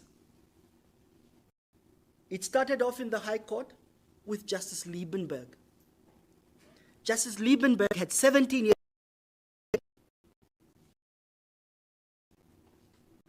Then to Justice Cobus Miller.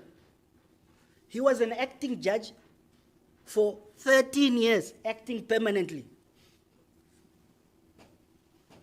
And then to late Moses, 27 years as a judge. Then it was due 8 months as a judge.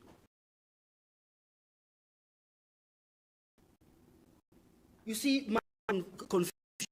This complex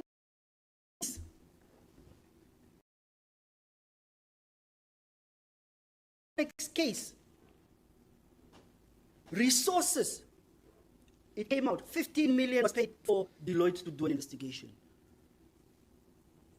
Guns are carried around. They are not carrying those guns anymore. I don't know what happened. They used to carry these Kalashnikov assault rifles in the court, automatic weapons with magazines here, knee guards, balaclavas.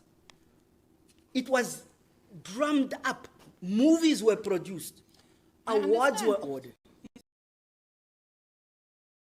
Shouldn't the incompetence of this court be then form the basis of a separate review application? Judge. Yeah, but I'm not getting you. The point I'm making is, Ms. Gebhardt is saying that's a point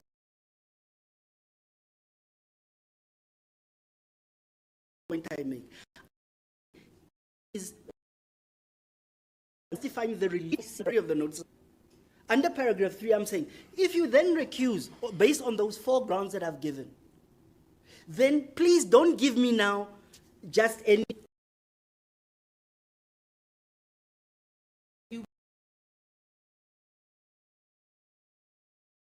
relief.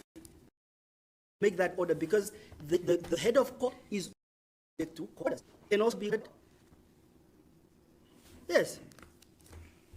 So I'm saying that is the relief I see. I'm not looking. I can't bring and go back.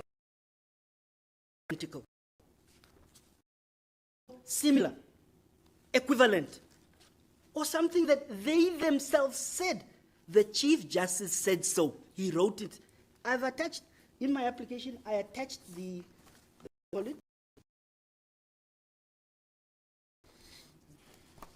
And why do I say so? Judge, on the 6th of March, the Office of the Judiciary issued a press statement. You see? It's a press statement. It was issued by one Victoria Director, Public Relations. She says in paragraph 2, the work of the High Court is organized into 2 streams where judicial officers, come from whatever. And they get apparently now from the magistracy. He says, the same pool has, however, not always provided suitable for appointments to the civil stream. Okay? Then she says, now, the civil stream issue will become relevant shortly. Says, temporary remedial measure. That's paragraph 5. In light of the foregoing, and consistent with article... Which annexure of your affidavit are you No, referring to? the court can take judicial notice of what the Office of the Judiciary, your employers are I'm saying. not sure that I can, so I can take Okay, judicial well- notice of government gazettes and the laws of this country, but not of press releases. Okay, well, exactly. Thank you. You see, Judge, this is now the point. This is why we have the letter of appointment here and not the press release of the judiciary saying that there's a PG. And this is why I attached here, signed Peter Shivute, chairperson, document written to the late Gengo. And he says, it is anticipated that the trial will be a prolonged one and will require the presiding judge to give his or her concentrated attention to the matter. The JS of an experienced judge who would be in a position to provide the time and attention required in the case. Now, on 4 August, when you came here, Judge, you didn't have 1 day of experience as a judge. Problem. They say this, then they do I something. understand your problem, but I still do not understand why you are addressing me. on No, it. why I'm saying that is saying, trying to convince you to say, when you make the order and recuse yourself, tell them, put a person that you said you are going to put there. That's what I want. Okay. No, I'm sure that I do. Okay. Now, Judge, remember that I said that all we were trying to do is to ensure that with that Supreme Court matter, would allow us to be able to have access to our estates so that at least we can do some, live economically and be able to pay for our legal defense. And then I said to you that the state delayed and pulled tactics. And again, I don't know if Mr. Marondeza responded, but if he did respond, if he didn't respond, good for him. But if he did respond, I think I now have to show him the court order of the Supreme Court made on 26 February 2026, where the court is asking why it should not make a cost order against the state for the delay in kerfuffle they caused. Records must be filed and they don't use it. Simply, it's a delay. That's what the court says. Resulting of the appeal hearing, sorry,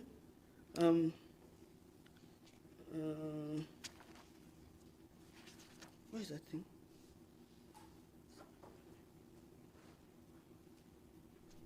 Yeah, resulting in the resultant adjournment of the appeal hearing on 23 June. So when we had indicated, and this is what we told you, when we had indicated to Justice Shinengo we have those applications, he said on the February 25, he said, I'll give you enough time until August, go and sort your issues out. We then wrote through our lawyers to the Supreme Court, please expedite this matter. Please expedite it because we have a hearing. The Chief Justice said, I'll expedite it.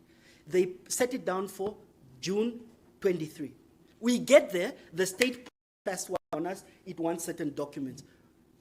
We come here, we say adjourn us, you blame us for the time it will take for the Supreme Court to hear that matter. You don't know how long it will take. You see, this is the bias I have. That's my apprehension of bias, Judge. And I'm saying, here you see that they are facing cost orders. I'm not speaking in jest. When a court order is a matter of public record, it can be obtained. The case number is SA 63/2023. I'm not here.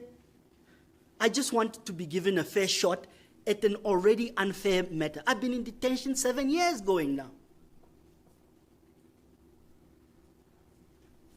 And yet, Mr. Maron, by just wanting additional time. Apparently, in my conduct in this case, okay, let me give you an example. The cage that used to be here is still here, but the Spanish burglar bars are gone. Why are they gone? I had to bring an application. Was that time delay, tactical delay strategy? What about these chairs? Was that without merit? What about when I raised the issue of judges and their age, and that foreign judges must only be appointed on fixed-term contract? Now, I have an announcement saying here that judges are now appointed on fixed-term contracts. When I say that 83 doesn't empower, then you go and change the law? So, let's not, as I said, you are not an angel even brought to earth. You are a human being, you live in Namibia. There's injustice in this case. When I said to you I have problems with the prison authorities, despite the officer in charge standing here, what happened? And you say, no, I cannot do anything, so I must just suffer. That's what's happening. 7 years, going to 7 years, you people must be proud of yourselves, really, that the justice that is happening is the one. If you feel that you are now with the issue that Muzi Sikakane says, in his book, Odyssey of Liberation, a memoir of a rebel advocate, published in 2024, at page 23, he says, what is required from a lawyer and a judge is not that they should have no biases. We know they do. And we also know that they have a worldview. You do have a worldview.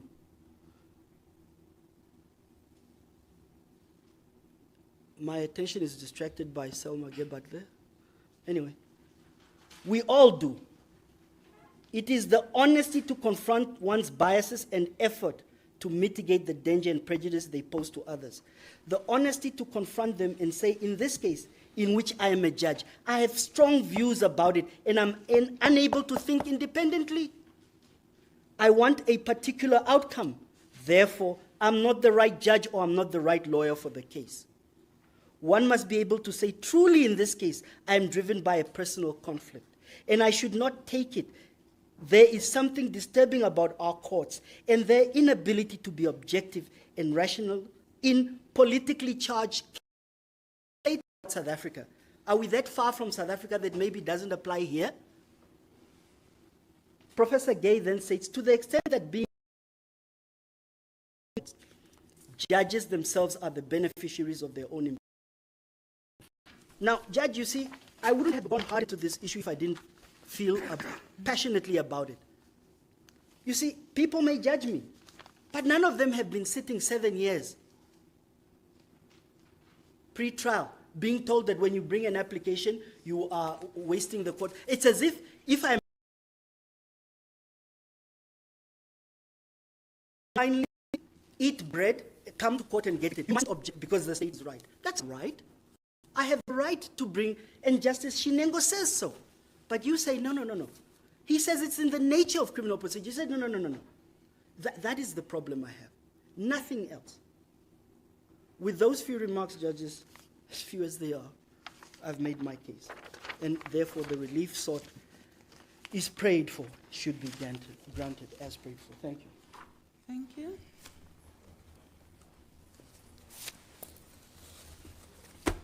Mr. Lutebeza, I will give you an opportunity. Is it please the court, my lady?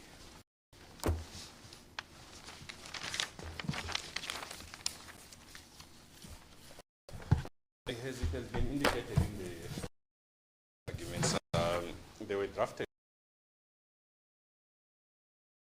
were filed before this court. We only had sets of arguments. I wouldn't have disturbed if it wasn't important. There is an application, the applicant, including those who are supporting the application, then the opposition is am I correct or am I? Sorry, Mr. Lutebeza, I was not quite following what you were getting at before you were. Yes, I was saying that they were drafted without insight into the heads of arguments filed by the. I'm not sure with the exchange with Mr. Alexander if he's a party to the proceedings, because from what I gathered, it seems he's not party to the proceedings. I'm not sure he's party to the. Then should I guess there will be some issues. I'd also want to reply to Ms. Gebhardt. Yes, no, you are quite correct. Mr. Shanghala. Yes, I was the extent that this issue is an issue at all. If Mr. Alexander, and I'm not speaking for him, but I'm just observing. If Mr. Alexander is being put to justify why he should be a party or his client should be a party. And we've put to you that the state hadn't even filed opposition. They say we're not even entitled to file or obliged to file. If accused one hadn't even participated and their arguments also carried the day in that previous matter, then the very issue of the bias we're talking about, of treating some parties this way, some parties the other way, is demonstrated by that very fact. I think, Judge, that Mr. Alexander and his client should be given the opportunity. Yes, I have given Mr. Alexander an opportunity to address me on whether his opposition is properly before court. He has utilized that opportunity.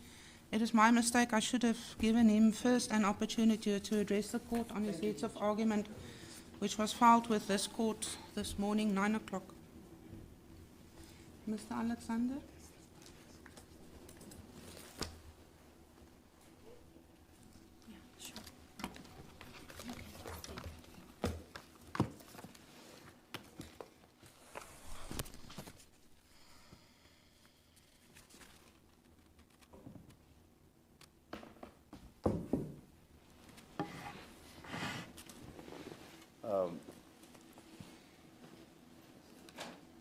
My lady, we are indebted to the court for giving us the indulgence and for accepting to hear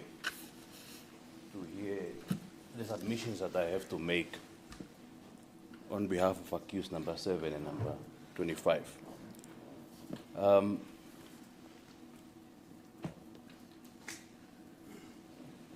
We do stand by the papers filed. That is the affidavit as well as the heads of argument. There is just one matter or one point that I wish to emphasize. That bias may not actually or probably be within the mind of the honorable judge. But certain conduct or expressions by the judge may lead to or may lead a person in the position of the accused person to reasonably fear that the judge may have been infected with bias. And this, unfortunately, is the position that accused number 7 finds himself in.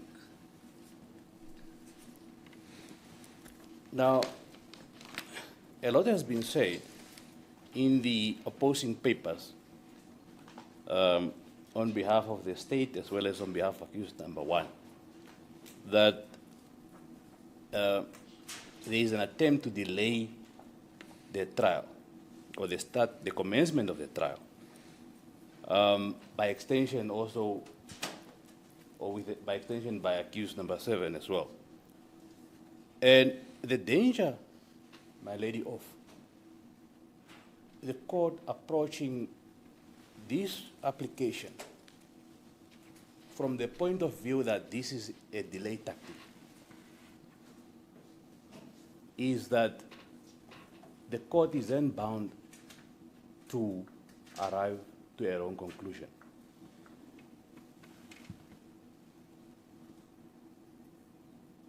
Our plea, Your Ladyship, is that there is the debate or the investigation should focus on whether a case has been made out for a recusal of a judge, having regard to the facts alleged as well as the prevailing legal principles.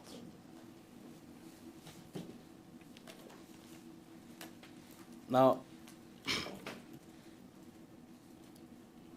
with that said, and I've listened to the submissions by accused 3,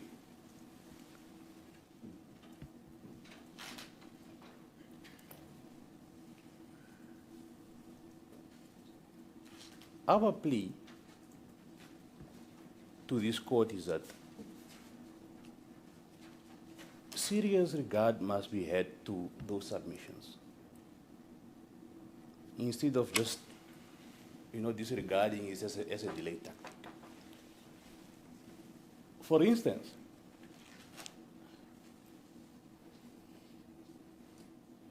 if a presiding officer makes a remark that your applications are malicious or do not have merit but are only a way to delay the proceedings, then of course any person in the position of the accused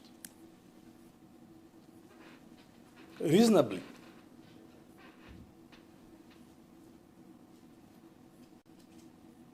would be fearful of, if for instance the trial starts and I raise an objection to something and the state just stands up and says, no, but this is a delay tactic. Is a presiding judge going to deal with my objection, or because the presiding judge is already having this preconceived idea that I have a tendency of just moving applications or with the aim to delay, simply accept the point of the state?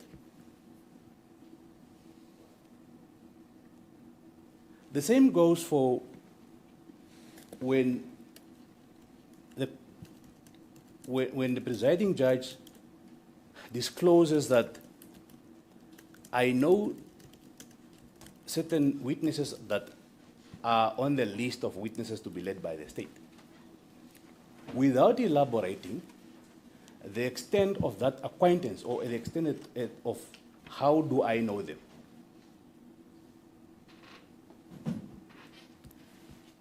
A reasonable person in the position of the accused person would obviously wonder whether,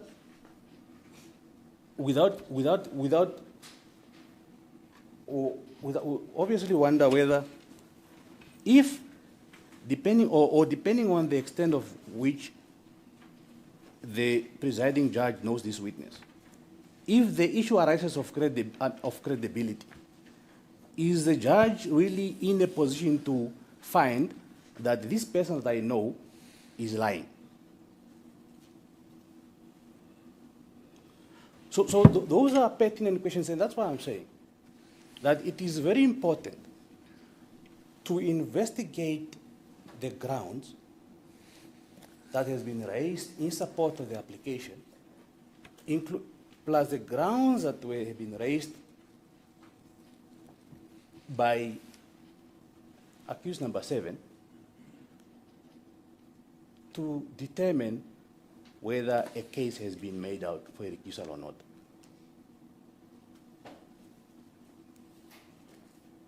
Not simply treat this as another attempt to delay or accept or receive what the submissions with irritation or receive it with the mind that I'm being harassed.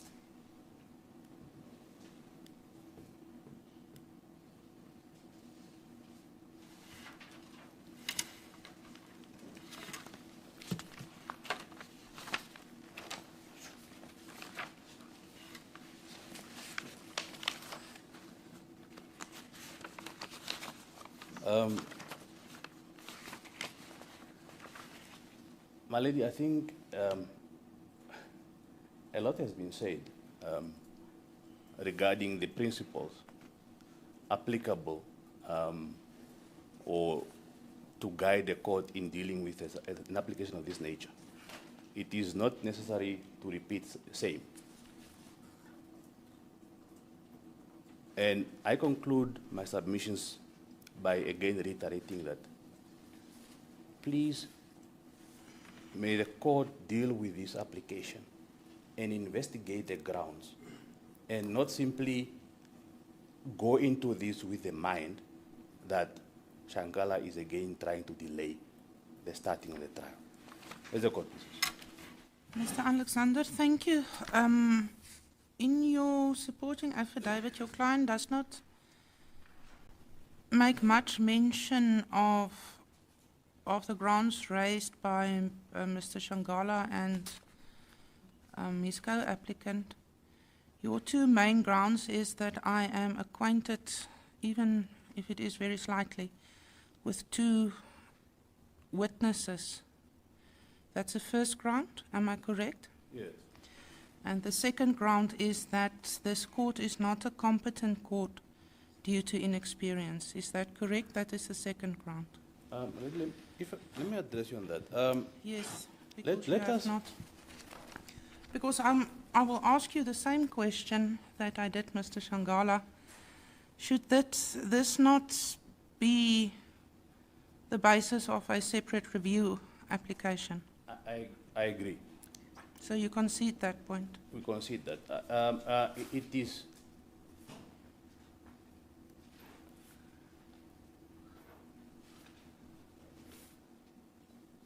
Let us take it as a by the way remark, but which is also relevant. Not necessarily relevant to the consideration of the recusal application, however, it finds relevance. Thank you. Is a court.